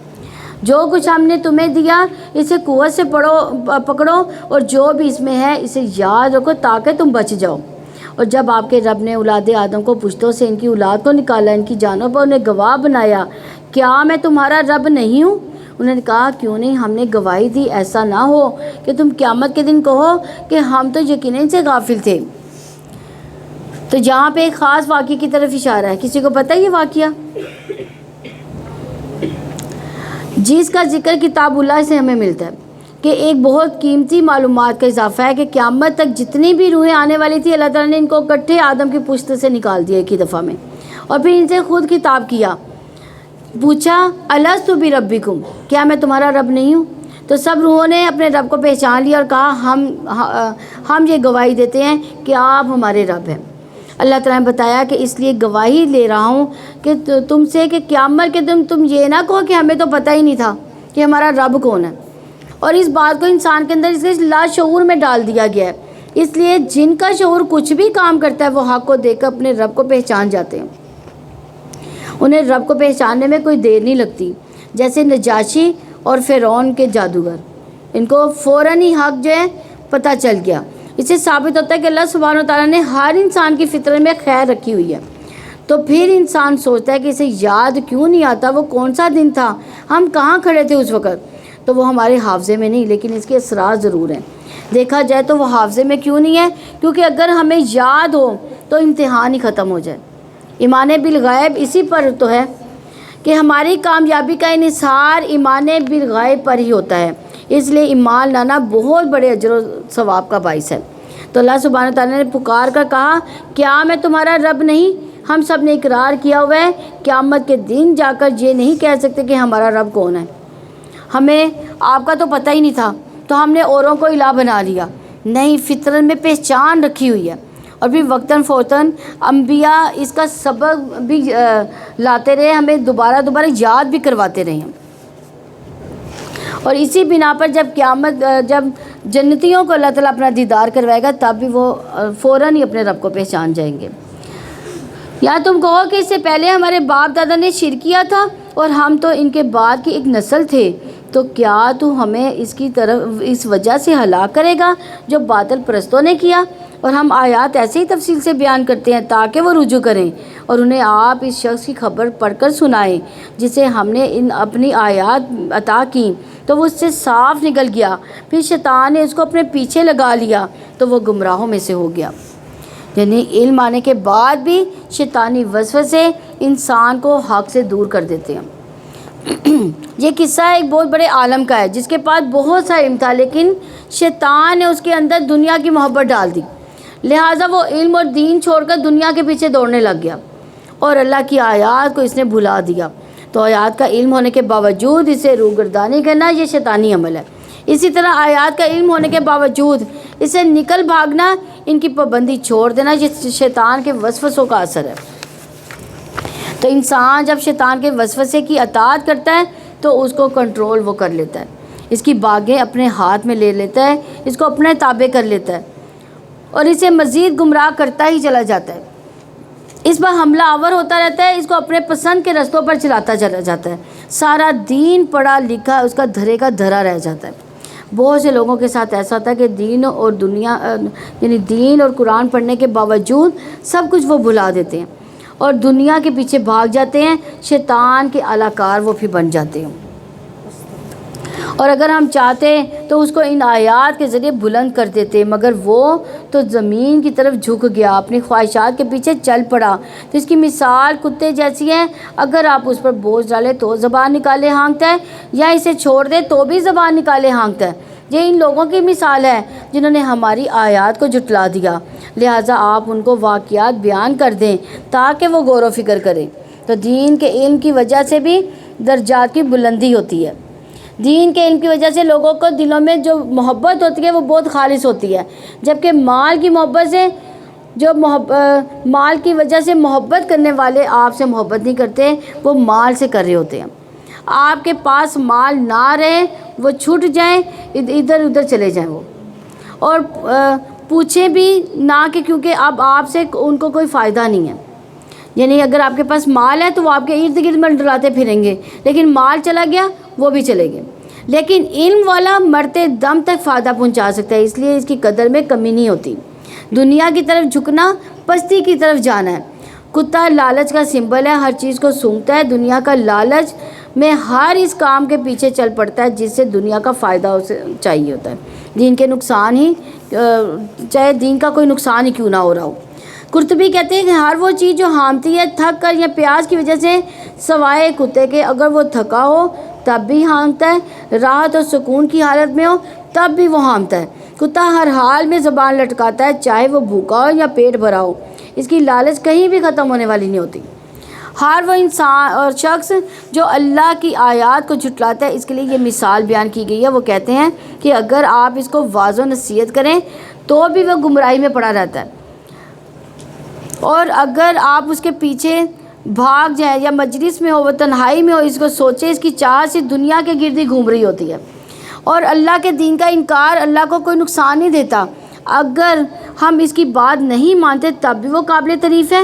زمین و آسمان کی ہر چیز اس کی تعریف بیان کر رہی ہے، اس کو کوئی فرق نہیں پڑتا، لیکن اتنے بڑے خزانے کا انکار کرنے والا وہ خود اصل میں محروم رہتا ہے۔ اللہ تعالیٰ کو کوئی نقصان نہیں پہنچا سکتا۔ وہ بری مثال ہے ان لوگوں کی جنہوں نے ہماری آیات کو جھٹلایا، اپنی جانوں پر وہ ظلم کیا کرتے تھے۔ جسے اللہ تعالیٰ ہدایت دے سو وہی ہدایت پانے والا ہے، جسے وہ گمراہ کر دے سو وہی لوگ خسارہ پانے والے ہیں۔ اور بلا شبہ یقیناً ہم نے جنوں اور انسانوں میں سے اکثر کو دوزخ کے لیے پیدا کیا۔ ان کے لیے دل ہیں جن سے وہ سمجھتے نہیں، ان کے لیے آنکھیں ہیں جن سے وہ دیکھتے نہیں، ان کے لیے کان ہیں جن سے وہ سنتے نہیں۔ یہ لوگ جانوروں جیسے ہیں، بلکہ اس سے بھی زیادہ گمراہ ہیں، یہی لوگ غافل ہیں۔ ان کے دل تو ہیں مگر ان میں حق بات نہیں جاتی، آنکھیں ہیں مگر کائنات کی نشانیاں ان کو نظر نہیں آتی، رب کی پہچان نہیں ہوتی، کان ہے مگر سچ بات اللہ کا کلام سننے کی ان کو توفیق ہی نہیں ہوتی۔ غافل اس لیے کہ وہ اجر و ثواب کی طرف ہدایت ہی نہیں پاتے۔ جانور اس لیے کہ ان کا مقصد صرف کھانا پینا بلکہ ان سے بھی زیادہ بہکے ہوئے ہیں، کیونکہ جانور بھی اپنا فائدہ نقصان دیکھ لیتا ہے، وہ اپنے مالک کی پیروی کرتا ہے، لیکن یہ ان سے بھی بدتر ہے کہ اگر اس آیت پر غور کیا جائے تو پتہ چلے گا کہ یہاں پر دراصل ان لوگوں کو ڈانٹا جا رہا ہے جو عقل، سمجھ، آنکھیں، کان، نگاہیں رکھتے ہیں، حق کو نہیں دیکھ پاتے، ان کو حق کے لیے استعمال ہی نہیں کرتے، ان اعضاء کو خواہشات کی پیروی کے لیے استعمال کرتے ہیں وہ۔ اور سب سے اچھے نام اللہ تعالیٰ کے لیے ہیں، سو اسے ان کے ساتھ پکارو، ان لوگوں کو چھوڑ دو جو ان کے ناموں کے بارے میں سیدھے راستے سے ہٹتے ہیں، ان قریب انہیں اس کا بدلہ دیا جائے گا جو وہ عمل کیا کرتے تھے۔ یعنی اللہ تعالیٰ نے اپنے ناموں کو اچھا نام کہا ہے، کیونکہ یہ سننے میں بھی اچھے لگتے ہیں، دلوں کو بھی اچھے لگتے ہیں، بولنے میں بھی اچھے لگتے ہیں، معنی بھی اس کا بہت اچھا ہے، اس کا فائدہ بھی بہت اچھا ہے۔ اس کے ساتھ اس کو پکارو جیسا کہ مانگی جانے والی چیز کی مناسبت سے اللہ کا نام پکارنا چاہیے، اللہ کے اس نام کا ذکر کر کے وہ چیز مانگنی چاہیے جو آپ کی ضرورت ہے، جیسے اے رحیم تو رحم فرما، اے فیصلہ کرنے والے تو میرے لیے فیصلہ کر دے، اے رحمان تو مجھ پر رحمت فرما، اے رازق تو مجھے رزق وافر عطا فرما، اگر کوئی راستے بند ہو گئے ہوں تو اے فتاح تو میرے لیے خیر کے راستے کھول دے۔ اس نام اور کام کی مناسبت سے اگر اللہ کا نام لے کر پکارے تو انشاءاللہ دعائیں قبول ہوگی۔ رسول اللہ صلی اللہ علیہ وسلم نے فرمایا اللہ کے 99 نام ہیں، یعنی ایک کم 100، جو شخص ان سب کو محفوظ رکھے گا وہ جنت میں جائے گا۔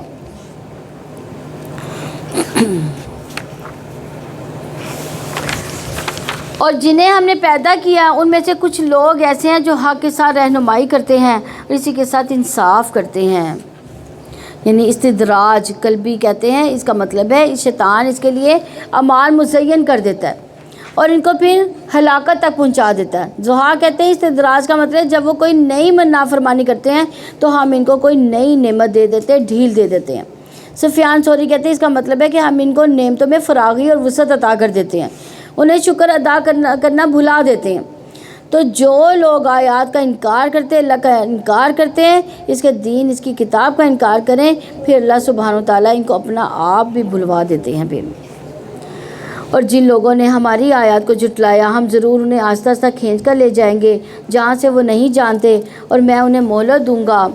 بلا شبہ میری تدبیر بہت مضبوط ہے، کیا بھلا انہوں نے کبھی غور نہیں کیا کہ ان کے ساتھی پیغمبر میں کوئی جنون نہیں ہے؟ وہ تو بس صاف صاف ڈرانے والے کے سوا کچھ نہیں۔ اور کیا انہوں نے کبھی نظر نہیں ڈالی آسمان و زمین کی سلطنت میں اور ہر چیز پر جو اللہ تعالیٰ نے پیدا کی ہے، اس بات پر کہ شاید ان کا مقررہ وقت واقعتاً قریب آ چکا ہو؟ پھر اس قرآن کے بعد وہ کس بات پر ایمان لائیں گے؟ جس کو اللہ تعالیٰ گمراہ کر دے تو اس کا راستہ دکھانے والا کوئی نہیں، انہیں وہ سرکشی میں چھوڑ دیتا ہے اور وہ بھٹکتے پھرتے ہیں۔ وہ آپ سے قیامت کے بارے میں پوچھتے ہیں کہ اس کا قیام کب ہوگا؟ آپ کہہ دیں یقیناً اس کا علم میرے رب ہی کے پاس ہے، اس وقت پر اس کے سوا اسے کوئی ظاہر نہیں کرے گا۔ وہ حادثہ آسمان و زمین میں بھاری ہے، تم پر وہ اچانک ہی آئے گا۔ وہ آپ سے سوال کرتے گویا آپ اس کی پوری تحقیق کرنے والے ہیں۔ آپ کہہ دیں بلا شبہ اس کا علم اللہ تعالیٰ ہی کے پاس ہے، لیکن اکثر لوگ نہیں جانتے۔ آپ کہہ دیں میں اپنی جان کے لیے کسی نفع و نقصان کا مالک نہیں ہوں مگر جو اللہ تعالیٰ چاہے، اور اگر میں غیب جانتا ہوتا تو میں ضرور بھلائیوں میں سے بہت زیادہ حاصل کر لیتا اور مجھے کوئی تکلیف تک نہ چھوتی نہیں، مگر ڈرانے والا، خوشخبری دینے والا ان لوگوں کے لیے جو ایمان لاتے ہیں اللہ تعالیٰ ہی ہے، جس نے تمہیں ایک جان سے پیدا کیا، اسی سے اس کا جوڑا بنایا تاکہ اس کی طرف سکون پائے۔ پھر جب اس نے اپنی بیوی کو ڈھانپ لیا تو اس نے ایک ہلکا سا حمل اٹھا لیا، پھر وہ اس کو لے کر چلتی پھرتی رہی۔ پھر جب وہ بوجھل ہو گئی تو ان دونوں نے اللہ تعالیٰ سے اپنے رب سے دعا کی، اگر تو نے ہمیں تندرست بچہ عطا کیا تو ہم ضرور شکر کرنے والوں میں سے ہو جائیں گے۔ ایک عورت کا زندگی میں اہم ترین رول ہے، شوہر کے لیے باعث سکون ہوتی ہے۔ یہ اس کی بہت بڑی عبادت ہے تاکہ شوہر باہر کے بڑے کام کر سکے۔ باہر کے دنیا کے چیلنجز بہت بڑے ہوتے ہیں، اس کے لیے گھر کے اندر سکون ہونا چاہیے۔ لیکن ہوتا یہ کہ ہم اپنے ہی کاموں میں بہت اپنے آپ کو بڑا سمجھتے ہیں۔ اس کا مطلب یہ نہیں کہ بیوی کو سکون نہیں چاہیے یا اس کو طلب کسی چیز کی نہیں ہے، یہ دو طرفہ ہے، لیکن گھر کو پرسکون کرنے میں بیوی کا رول جو ہے مرد سے زیادہ ہوتا ہے۔ مرد کو مہمان کی طرح سارا دن کام کر کے آتا ہے، رات کو گزار کر پھر صبح کام کو چل پڑتا ہے۔ اسی لیے گھر کی ذمہ داری اور سکون کو برقرار رکھنا عورت کی ذمہ داری ہے، تو اسے اس کی طرف توجہ دلائی جا رہی ہے۔ پھر جب اللہ تعالیٰ نے انہیں تندرست بچہ عطا کر دیا تو دونوں نے اس کے لیے اس میں شریک بنا لیا جو اس نے اس کو عطا کیا تھا۔ بس اللہ تعالیٰ ان سے بلند اور برتر ہے جن کو وہ شریک بناتے ہیں۔ کیا وہ ان کو شریک بناتے ہیں جو کچھ بھی پیدا نہیں کر سکتے اور وہ سب کچھ خود پیدا کیے گئے ہیں؟ اگر انسان کو ہی شریک ٹھہراتے ہیں تو انسان کو خود پیدا کیا گیا ہے تو وہ اللہ کے برابر کیسے ہو سکتا ہے؟ بنانے والا بننے والا ایک تھوڑی ہو سکتے ہیں، جو خود بنا ہے اور جو بنا رہا ہے تو وہ برابر نہیں ہو سکتے، اور نہ ان کی وہ مدد کر سکتے ہیں نہ ہی وہ خود اپنی مدد کرتے ہیں۔ یعنی جن ہستیوں کو بھی، جن چیزوں کو بھی، جن لکڑیوں پتھروں کو بنایا گیا، بتوں کو بھی لوگ حاجت روا مشکل کشا سمجھتے ہیں تو یہ دراصل اپنے آپ کو ہی دھوکہ دے رہے ہیں۔ کوئی کسی کی مدد نہیں کر سکتا، غائبانہ طور پر بھی وہ بھی اللہ ہی کرتا ہے۔ اور اگر آپ انہیں ہدایت کی دعوت دیں تو وہ آپ کے پیچھے نہ چلیں گے، تم پر برابر ہے خواہ تم انہیں پکارو یا تم خاموش رہو۔ یقیناً جن لوگوں کو تم اللہ تعالیٰ کے سوا پکارتے ہو وہ تمہارے ہی جیسے بندے ہیں، بس تم انہیں پکارو تو لازم ہے کہ تمہاری دعا قبول کریں اگر تم واقعی سچے ہو۔ کیا ان کے پاؤں ہیں جن سے وہ چلتے ہیں، یا ان کے ہاتھ ہیں جن سے وہ پکڑتے ہیں، یا ان کی آنکھیں ہیں جن سے وہ دیکھتے ہیں، یا ان کے کان ہیں جن سے وہ سنتے ہیں؟ آپ کہہ دیں تم اپنے شریکوں کو بلاؤ پھر میرے خلاف تدبیر کرو، بس تم مجھے مہلت دے دو۔ یعنی یہاں پر اللہ تعالیٰ نے ہاتھ، پاؤں، آنکھیں، کانوں کو بطور خاص طور پر ذکر کیا کیونکہ یہ ہدایت حاصل کرنے کے لیے خاص ذرائع ہیں، علم کے حصول کے لیے، کوشش کرنے کے لیے، دوسروں کی مدد کے لیے۔ تو اس لیے کہا گیا کہ غیر اللہ کے پاس تو یہ سارے ذرائع ہے ہی نہیں، تو یہ تمہاری کیسے اور کہاں سے مدد کریں گے؟ کیا ان کے پاؤں ہیں جن سے وہ چلتے ہیں، یا ان کے ہاتھ ہیں جن سے وہ پکڑتے ہیں، یا ان کی آنکھیں ہیں جن سے وہ دیکھتے ہیں، یا ان کے کان ہیں جن سے وہ سنتے ہیں؟ آپ کہہ دیں تم اپنے شریکوں کو بلاؤ پھر میرے خلاف تدبیر کرو، بس تم مجھے مہلت نہ دو۔ بلا شبہ میرا پروردگار وہ اللہ تعالیٰ ہے جس نے یہ کتاب اتاری ہے، اور وہی تمام نیک لوگوں کا مددگار بنتا ہے۔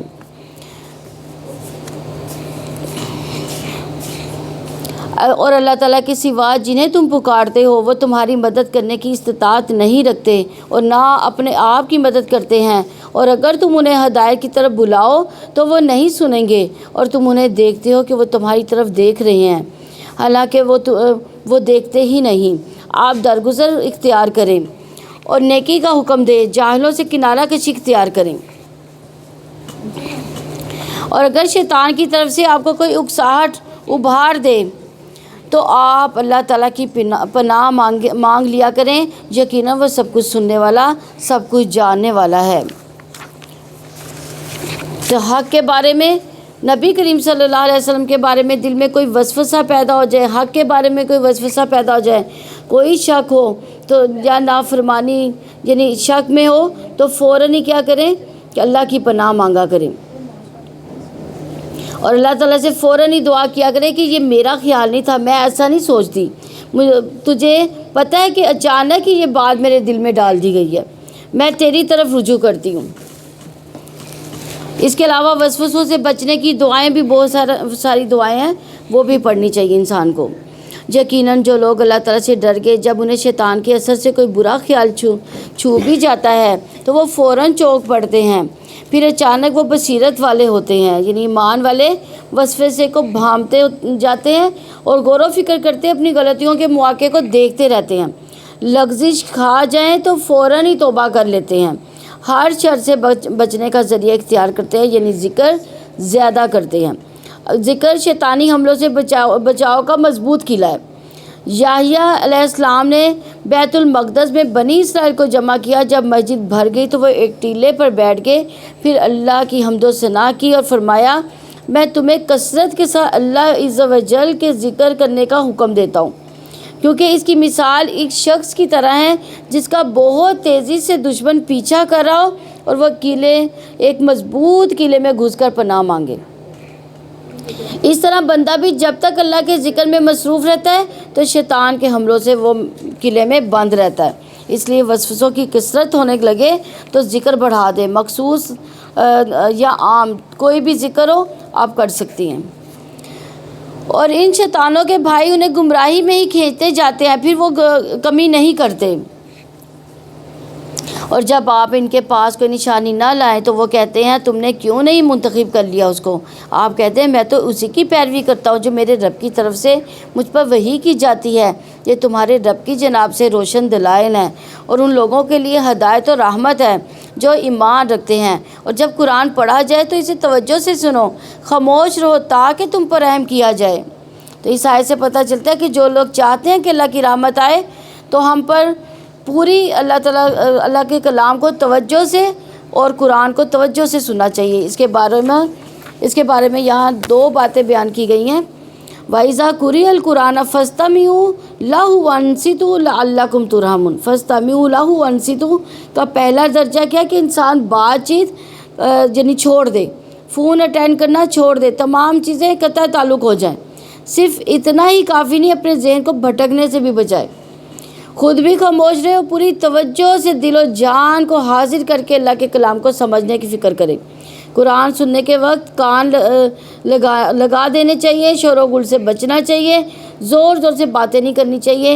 ابن عثیم کہتے ہیں کہ جب کسی انسان کے پاس قرآن پڑھا جا رہا ہو تو اس کے لیے جائز ہی نہیں کہ وہ غافل اور بے خبر ہو یا کسی اور سے گفتگو کر رہا ہو، بلکہ اسے چاہیے کہ وہ کان لگا کر چپ کر کے سنے تاکہ اس پر اللہ کی رحمت حاصل ہو۔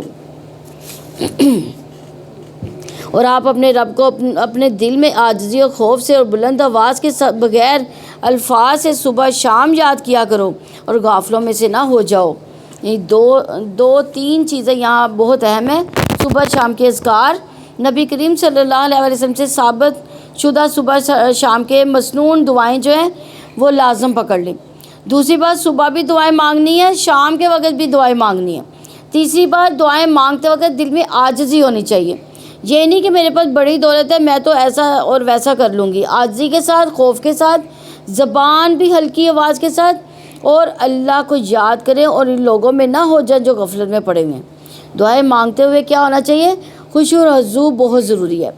اللہ تعالیٰ اس دل کی دعا نہیں سنتا جو غافل ہو، جو مشغول رہتا ہو کسی اور چیز میں اور منہ سے دعا کر رہا ہو تو دل اس کا حاضر نہ ہو۔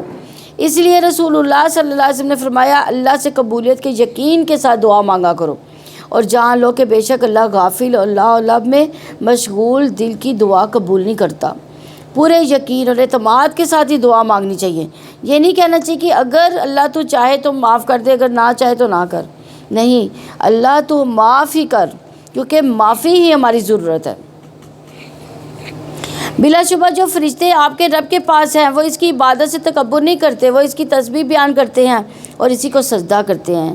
یہ سجدہ تلاوت ہے، کیونکہ نبی کریم صلی اللہ علیہ وسلم اس کا اہتمام کیا کرتے تھے. یعنی سجدہ تلاوت آتا تو سجدہ کرتے تھے. اس کے بارے میں ابن عمر رضی اللہ عنہ کہتے تھے کہ نبی صلی اللہ علیہ وسلم قرآن کی قرات کرتے، بس آپ اس سورت کی قرات کرتے جس میں سجدہ ہوتا تو آپ سجدہ کرتے، ہم بھی آپ کے ساتھ سجدہ کرتے. یہاں تک کہ ہم میں سے بعض کو اپنی پیشانی رکھنے کی جگہ بھی نہ ملتی تھی تو وہ ایک دوسرے کے آگے یعنی ایک دوسرے کے اوپر یا اشارے سے ہی سجدہ کر دیتے تھے. اس سجدے میں جاتے ہوئے اللہ اکبر کہتے، اڑتے ہوئے نہیں کہتے. اس سجدے میں سلام بھی نہیں ہے. قبلہ رخ ہونا افضل ہے، ضروری نہیں ہے. اگر قبلہ رخ نہیں بھی ہے تب بھی چل جائے گا. سجدہ تلاوت کی دعا کیا ہے؟ سجد وجہ للذی خلقہ وشق سمعہ وبصرہ بحولہ بقوتہ فتبارک اللہ احسن الخالقین. یہ دعا بھی پڑھ سکتے ہیں، ورنہ 3 بار سبحان ربی الاعلی پڑھ سکتے ہیں. سورہ الانفال. سورہ الانفال جنگ بدر کے بارے میں الانفال سے مراد غنائم ہے. یہ پہلی جنگ تھی جو مسلمانوں فی سبیل اللہ لڑی تھی. اس دن کو یوم الفرقان کہا گیا کیونکہ اس دن فیصلہ ہو گیا تھا کہ اب کامیاب کون ہوگا، آئندہ کون آگے بڑھے گا. مسلمان صرف 313 تھے جبکہ دشمن کی فوج کتنی تھی؟ 1000 کی تعداد تھی. مسلمانوں کے پاس 1 یا 2 گھوڑے تھے جبکہ دشمنوں کے پاس کتنے گھوڑے تھے؟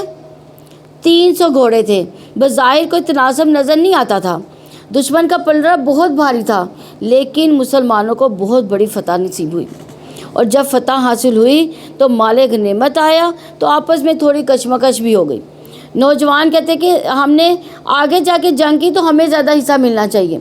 بزرگ کیا کہتے تھے کہ ہم نے پیچھے رہے ہیں، تمہارا دفاع کرتے رہے، ہمیں زیادہ ملنا چاہیے. سورہ الانفال مدنی ہے. اس میں 75 آیات اور 10 رکوع ہیں. اللہ تعالیٰ کے نام سے جو وسیع رحمت والا نہایت رحم والا ہے. وہ آپ سے اموال غنیمت کے بارے میں پوچھتے ہیں. آپ کہہ دیں غنیمتیں اللہ تعالیٰ اور اس کے رسول کی ہیں، سو تم اللہ تعالیٰ سے ڈرو اور اپنے آپ کے تعلقات کی اصلاح کرو اور اللہ تعالیٰ اس کے رسول کی اطاعت کرو اگر تم مومن ہو. تو اس سے پہلے دور جاہلیت میں کوئی طریقہ نہیں تھا. جو طاقتور ہوتا تھا وہی مال غنیمت سارا لے جاتا تھا. صحابہ سے کہا جا رہا ہے یہ جنگ تم نے اللہ کے لیے کی ہے اور مال غنیمت کے لیے نہیں کی. غنائم کو ایک طرف رکھو، اپنے تعلقات اچھے کرو کیونکہ یہ باہم جڑنا مضبوطی کی علامت ہے. اور تم مضبوط ہوگے، طاقتور ہوگے تو آئندہ دشمن کا مقابلہ کر سکو گے. رسول اللہ صلی اللہ علیہ وسلم نے فرمایا ابن آدم نے کوئی ایسا عمل نہیں کیا جو نماز آپس میں صلح کروانے اور اچھے اخلاق سے بہتر ہو، کیونکہ اللہ کی عبادت بندوں کے ساتھ اچھے تعلقات، اچھا اخلاق، اعلیٰ درجات والے لوگوں کا کام ہے. بلا شبہ مومن وہی ہے کہ جب اللہ تعالیٰ کا ذکر کیا جائے تو ان کے دل لرز جاتے ہیں اور جب اللہ تعالیٰ کی آیات ان کو پڑھ کر سنائی جاتی ہیں وہ ان کو ایمان میں بڑھا دیتی ہیں اور وہ اپنے رب پر اعتماد کرتے ہیں. یعنی یہاں پہ اگر ہم اپنا جائزہ لیں تو اللہ کی آیات سن کر کیا ہمارے دل کانپتے ہیں؟ کیا ہمارا ایمان بڑھتا ہے یا ہمارا ایمان کم ہو جاتا ہے یا ہمارا توکل میں اضافہ ہو جاتا ہے؟ تو یہ چیزیں ہمیں دیکھنے کی ہیں. وہ لوگ جو نماز قائم کرتے ہیں، جو ہم نے انہیں دیا اس میں سے خرچ کرتے ہیں، یہی دراصل سچے مومن ہیں. ان کے رب کے پاس ان کے درجات مغفرت و عزت کی روزی ہے. تو جتنا زیادہ ایمان ہوگا، جتنا زیادہ بہتر اخلاق ہوگا، اتنا ہی درجہ بلند ہوگا. جیسا کہ آپ کے رب نے آپ کو حق کے ساتھ آپ کے گھر سے نکالا، حالانکہ ایمان والوں کا ایک گروہ یقیناً اس کو ناپسند کرنے والا تھا. وہ حق کے بارے میں آپ سے جھگڑ رہے تھے اس کے بعد کہ وہ صاف ظاہر ہو چکا تھا، گویا کہ وہ موت کی طرف آنکے جا رہے ہوں اور وہ دیکھ رہے ہوں کہ جب اللہ تعالیٰ تم سے 2 گروہوں میں سے ایک کا وعدہ کر رہا تھا کہ یقیناً وہ تمہارے لیے ہے اور تم چاہتے تھے کہ یقیناً غیر مسلح گروہ ہی تمہارے لیے ہو، اور اللہ تعالیٰ ارادہ کر چکا تھا کہ حق کو اپنی باتوں سے سچا کر دکھائے اور کافروں کی جڑ ہی کاٹ دے. دوسرا گروہ کون سا تھا یہاں پہ؟ جو ابو سفیان کی قیادت میں مال تجارت لے کر آ رہا تھا، اسے مدینہ کے قریب سے گزرنا تھا، تو مسلمان کیا چاہتے تھے کہ اس کو لوٹ لیتے، اور دوسری طرف سے دوسرا گروہ جو مکہ سے آ رہا تھا لڑنے کے لیے، تو اس لیے کیا کہا جا رہا ہے کہ تمہیں دنیا کا سامان مطلوب ہے، لیکن اللہ تعالیٰ کو حق کی بلندی مطلوب ہے، تاکہ وہ حق کو سچا کر دے اور باطل کو جھوٹا کر دے، اور اگرچہ مجرموں کو ناگوار ہی ہو۔ جب تم اپنے رب سے مدد مانگ رہے تھے تو اس نے تمہاری دعا قبول کر لی کہ یقیناً میں فرشتوں میں سے 1000 کے ساتھ تمہاری مدد کرنے والا ہوں، جو ایک دوسرے کے پیچھے آنے والے ہیں۔ یہاں خاص کر نبی صلی اللہ علیہ وسلم کی دعا کے بارے میں ہے کہ رات بھر نبی صلی اللہ علیہ وسلم دعائیں کرتے رہے، خوب آہو زاری کی، حالانکہ آپ اللہ کے رسول تھے، آپ صلی اللہ علیہ وسلم اللہ کی مدد کا وعدہ ہو چکا تھا، اس کے باوجود آپ صلی اللہ علیہ وسلم ان کی عاجزی دیکھیں اور دعاؤں کی کثرت دیکھیں، اور اللہ تعالیٰ نے نہیں بنایا اس کو مگر ایک خوشخبری، اور تاکہ تمہارے دل ہی سے مطمئن ہو جائیں، اور نہیں ہے مدد مگر اللہ تعالیٰ ہی کے پاس ہے، یقیناً اللہ تعالیٰ سب پر غالب کمال حکمت والا ہے۔ یعنی اللہ کی مدد کب آتی ہے؟ جب انسان اللہ کی طرف رغبت کرتا ہے، عاجزی کرتا ہے، گڑ گڑاتا ہے، مدد مانگتا ہے۔ وَمَن نَّصْرُ إِلَّا مِنْ عِندِ اللَّهِ، بہت اہم قانون بتا دیا کہ مدد تو صرف کس کے ہاتھ میں ہے؟ اللہ کی طرف سے ہی آنی ہے، تو پھر مدد مانگنی بھی اسی سے ہی ہے۔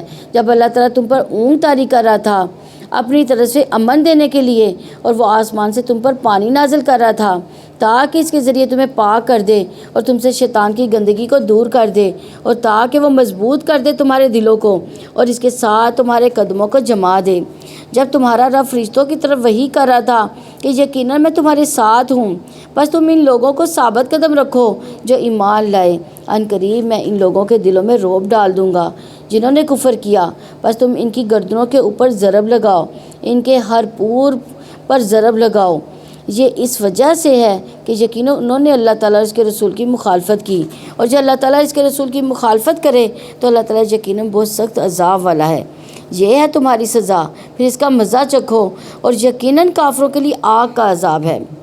اے لوگو جو ایمان لائے، جب تم ان لوگوں سے ایک لشکر کی صورت میں ملو جنہوں نے کفر کیا تو تم ان سے پیٹھے نہ پھیرو، چونکہ مسلمان تعداد میں کم تھے تو خطرہ تھا اس بات کا کہ دشمن کو زیادہ تعداد میں دیکھ کر لوگ بھاگ نہ جائیں، مسلمان میدان جنگ سے نہ بھاگ جائیں، تو اس لیے بتا دیا کہ میدان جنگ سے بھاگنا کبیرہ گناہ ہے،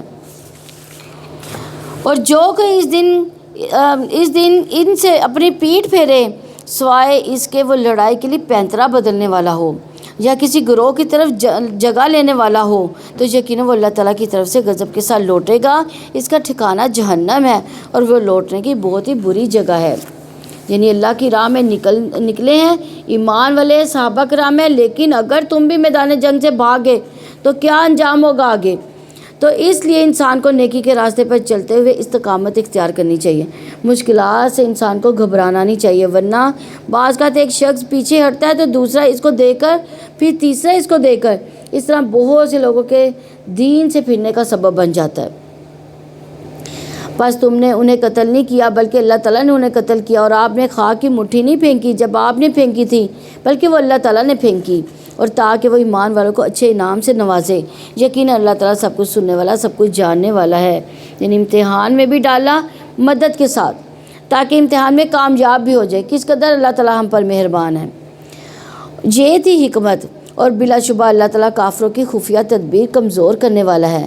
اگر تم فیصلہ چاہتے ہو تو یقیناً فیصلہ تمہارے پاس آ چکا، اور اگر تم باز آ جاؤ تو یہی تمہارے لیے بہتر ہے، اور اگر تم دوبارہ کرو گے تو ہم بھی دوبارہ ایسا ہی کریں گے، اور تمہارا گروہ تمہارے ہرگز کسی کام نہ آئے گا اگرچہ وہ بہت زیادہ ہو، اور یقیناً اللہ تعالیٰ ایمان والوں کے ساتھ ہے۔ یعنی بدر کے دن اہل مکہ نے صبح دعا کی تھی، یا اللہ جو گروہ حق پر ہے وہ کامیاب ہو جائے اور دوسرا ناکام ہو جائے، تو تم نے خود ہی فیصلہ مانگا تھا، اب تمہاری ناکامی کی صورت میں فیصلہ تمہارے سامنے آ گیا۔ اے لوگو جو ایمان لائے ہو، اللہ تعالیٰ اس کے رسول کی اطاعت کرو، اس سے منہ نہ موڑو جبکہ تم سنتے ہو۔ یعنی ایمان والوں کو اللہ کی اطاعت، اس کے رسول کی اطاعت کے بعد اس سے منہ نہیں موڑنا چاہیے، اور جو وہ کہیں اسے غور سے سننا چاہیے۔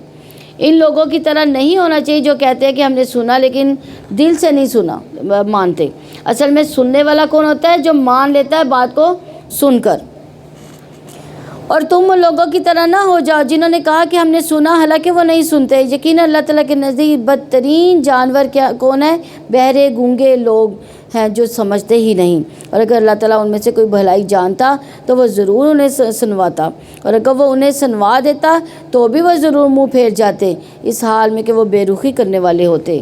یعنی ایسے لوگوں کو جو عقل استعمال نہیں کرتے، غور و فکر نہیں کرتے، بات سمجھتے نہیں، وہ جانوروں سے بھی بدتر ہیں۔ یہ اللہ کا طریقہ ہے، وہ کسی کو زبردستی نہیں سنواتا، اس کے دل میں اتارتا ہے جو واقعی سننے کے لیے آتا ہے اور سننا چاہتا ہے۔ اللہ کا کلام سننے کے بعد انسان کا رویہ یا تو اطاعت کا ہوتا ہے یا غفلت کا ہوتا ہے، تو ضروری نہیں کہ ہر شخص اس علم پر عمل بھی کرے۔ تو اصل میں بھلائی اسی کے اندر ہے جو اللہ کی آیات میں غور و فکر بھی کرتا ہے، پھر عمل کو بھی ڈھالتا ہے اس کو۔ اے لوگو جو ایمان لائے ہو، اللہ تعالیٰ اور اس کے رسول کی دعوت قبول کر لو۔ جب رسول تمہیں اس کے لیے بلائے تو تمہیں زندگی بخشتی ہے، اور جان لو کہ یقیناً اللہ تعالیٰ آدمی اور اس کے دل کے درمیان رکاوٹ بن جاتا ہے، اور یقیناً اسی کی طرح تم جمع کیے جاؤ گے۔ تو یہاں اللہ تعالیٰ آدمی اور اس کے دل کے درمیان حائل ہوتا ہے، یعنی اس کو پتہ چل جاتا ہے جو دل سے وسوسے اٹھتے ہیں، اور اس فتنے سے بچ جاؤ جو لازمی لوگوں کو خاص طور پر نہیں پہنچے گا جنہوں نے تم میں سے ظلم کیا، اور جان لو اللہ تعالیٰ یقیناً بہت سخت عذاب والا ہے۔ یعنی منکر کو روکنا چاہیے، ورنہ فتنہ سبھی کو اپنی لپیٹ میں لیتا ہے، صرف ظلم کرنے والوں کو نہیں بلکہ جو نہ کریں اسے روکتے نہیں ان کو بھی لے لیتا ہے۔ اور یاد کرو جب تم بہت تھوڑے تھے، زمین میں نہایت کمزور سمجھے جاتے تھے، تم ڈرتے تھے کہ لوگ تمہیں اچک کر لے جائیں گے، تو اللہ تعالیٰ نے تمہیں جگہ دی اور اپنی مدد سے تمہیں قوت دی اور تمہیں پاک چیزوں میں سے رزق دیا تاکہ تم شکر ادا کرو۔ اے لوگوں جو ایمان لائے، تم اللہ تعالیٰ اور رسول سے خیانت نہ کرو اور اپنی امانتوں میں بھی خیانت نہ کرو، حالانکہ تم جانتے ہو۔ اور جان لو تمہارے اموال، تمہاری اولاد واقعتاً آزمائش ہے، اور یقیناً اللہ تعالیٰ کے پاس بہت بڑا اجر ہے۔ یعنی مال و اولاد نعمت بھی ہے اور فتنہ بھی ہے۔ کب نعمت ہے؟ جب انسان انہیں اللہ کی اطاعت میں لگاتا ہے، اور کب فتنہ بنے گی؟ جب یہ اللہ کا شکر ادا کرنا بھلا دیتی ہیں، اپنے آپ میں مشغول کروا دیتے ہیں۔ اے لوگوں جو ایمان لائے ہو، اگر تم اللہ تعالیٰ سے ڈرو گے تو وہ تمہاری حق اور باطل میں فرق کرنے والی قوت بنا دے گا، تمہاری برائیاں تم سے دور کر دے گا، تمہیں بخش دے گا، اور اللہ تعالیٰ بہت بڑے فضل والا ہے۔ یعنی تقویٰ سے انسان کے اندر سمجھ بوجھ پیدا ہوتی ہے کہ صحیح اور غلط کیا ہے۔ تقویٰ سے انسان کے اندر اللہ کا قرب بھی پیدا ہوتا ہے۔ جتنا انسان اللہ کے زیادہ قریب ہوتا جاتا ہے، اتنا ہی اس کے اندر فرقان زیادہ ہوتا ہے۔ یعنی ایک وقت ہوتا ہے جب انسان کو اپنی کچھ چیزیں غلط نہیں لگتی، پھر اللہ کے کلام کو پڑھ کر سن کر دل میں اللہ کا خوف پیدا ہوتا ہے، تو انسان اپنی چھوٹی چھوٹی کوتاہیوں کو خود دیکھنے لگتا ہے، اس کی آنکھیں کھل جاتی ہے کہ میرے اندر یہ بھی غلطی ہے، میرے اندر یہ بھی کوتاہی ہے۔ پھر انسان اپنی غلطیوں اور کوتاہیوں کو اپنے اندر سے نکالنے لگتا ہے، اور جو گناہ دور ہوتے ہیں اللہ کا قرب اتنا ہی بڑھتا ہی چلا جاتا ہے۔ اور جب وہ لوگ جنہوں نے کفر کیا آپ کے خلاف خفیہ تدبیریں کر رہے تھے کہ وہ آپ کو قید کر دے یا قتل کر دے یا جلا وطن کر دیں، اور وہ خفیہ تدبیریں کر رہے تھے، اور اللہ تعالیٰ بھی خفیہ تدبیر کر رہا تھا۔ اللہ تعالیٰ خفیہ تدبیر کرنے والوں سے بہتر تدبیر کرنے والا ہے، اور جب ان پر ہماری آیات پڑھی جاتی ہیں تو کہتے ہیں یقیناً ہم نے سن لیا، اگر ہم چاہیں تو ضرور ہم بھی جیسا کہیں۔ یہ تو پہلے لوگوں کی فرضی کہانیوں کے سوا کچھ نہیں۔ اور جب انہوں نے کہا اے اللہ اگر یہ واقعی تیری جانب سے حق ہے تو ہم پر آسمان سے پتھروں کی بارش برسا یا کوئی دردناک عذاب ہم پر لے آ۔ اللہ تعالیٰ ایسا نہیں کہ انہیں عذاب دے جب تک آپ ان میں ہو، اور اللہ تعالیٰ ان کو اس وقت بھی عذاب دینے والا نہیں جب کہ وہ بخشش مانگتے ہوں۔ یعنی استغفار عذاب سے بچانے کا ذریعہ ہے۔ بعض سلف صالحین کہتے ہیں کہ ہمارے لیے عذاب سے بچنے کی دو صورتیں ہیں۔ پہلی صورت کون سی بتائی ہے؟ نبی صلی اللہ علیہ وسلم کا ہم میں موجود ہونا، اب یہ صورت تو ختم ہو گئی۔ دوسری صورت ہے استغفار کرنا، جب نبی صلی اللہ علیہ وسلم وفات پا گئے تو ایک حفاظت ختم ہوگی، اب صرف دوسری باقی رہ گئی ہے، وہ کون سی ہے؟ استغفار کرنا۔ اس لیے رسول اللہ صلی اللہ علیہ وسلم نے فرمایا انسان جب تک اللہ عز و جل سے استغفار کرتا رہتا ہے اس وقت تک اللہ عز و جل کے عذاب سے محفوظ رہتا ہے۔ تو انشاءاللہ دنیا میں بھی، قبر میں بھی اور پھر حشر میں بھی حفاظت صرف اور صرف کس کی وجہ سے ہوگی؟ استغفار کرنے کی وجہ سے. اور پھر گناہ لکھے بھی نہیں جاتے. اگر ہم استغفار کر لیتے ہیں تو پھر گناہ اللہ تعالیٰ لکھتا بھی نہیں ہمارے. اور کیا ہے ان کے لیے کہ اللہ تعالیٰ انہیں عذاب نہ دے، حالانکہ وہ مسجد حرام سے روکتے ہیں، حالانکہ وہ اس کے متولی نہیں ہے. اس کے متولی نہیں ہے مگر متقی لوگ، لیکن ان میں سے اکثر لوگ جانتے ہی نہیں. اور بیت اللہ کے پاس ان کی نماز سیٹیاں بجانے، تالیاں بجانے کے سوا کچھ نہیں ہے. سو چکھو عذاب اس وجہ سے جو تم کفر کرتے تھے. یعنی ان کی عبادت کیا تھی وہاں پہ؟ تالیاں بجانا اور سیٹیاں بجانا، جو کہ مسلمانوں پر وہ یہ چیزیں کستے تھے. بلا شبہ جن لوگوں نے کفر کیا وہ اپنے مال اس لیے خرچ کرتے ہیں تاکہ لوگوں کو اللہ تعالیٰ کے راستے سے روکیں. چنانچہ ابھی وہ خرچ کریں گے، پھر وہ ان پر حسرت بن جائے گا، پھر وہ مغلوب ہوں گے، اور جن لوگوں نے کفر کیا ان کو جہنم کی طرف اکٹھا کیا جائے گا، تاکہ اللہ تعالیٰ ناپاک کو پاک سے الگ کر دے اور ناپاک کے بعض حصے کو بعض پر رکھے. بس وہ ان کو اکٹھا ڈھیر بنا دے گا، پھر اس کو جہنم میں ڈال دے گا. یہی لوگ خسارہ اٹھانے والے ہیں. آپ ان لوگوں سے کہہ دیں جنہوں نے کفر کیا، اگر وہ باز آ جائیں تو جو گزر چکا وہ انہیں بخش دیا جائے گا، اور اگر وہ دوبارہ کریں گے تو پہلوں کی سنت گزر چکی ہے. اور ان سے لڑو یہاں تک کہ کوئی فتنہ باقی نہ رہے اور دین سب کے سب اللہ تعالیٰ کے لیے ہو جائے. پھر اگر وہ باز آ جائے تو یقیناً جو کچھ وہ کرتے ہیں اللہ تعالیٰ اسے خوب دیکھنے والا ہے. یعنی نبی کریم صلی اللہ علیہ وسلم جو کفار قریش کے خلاف جنگ کر رہے تھے، اس کا اصل مقصد کیا تھا؟ فتنہ ختم ہو جائے، دین پورے کا پورا اللہ کے لیے ہو جائے.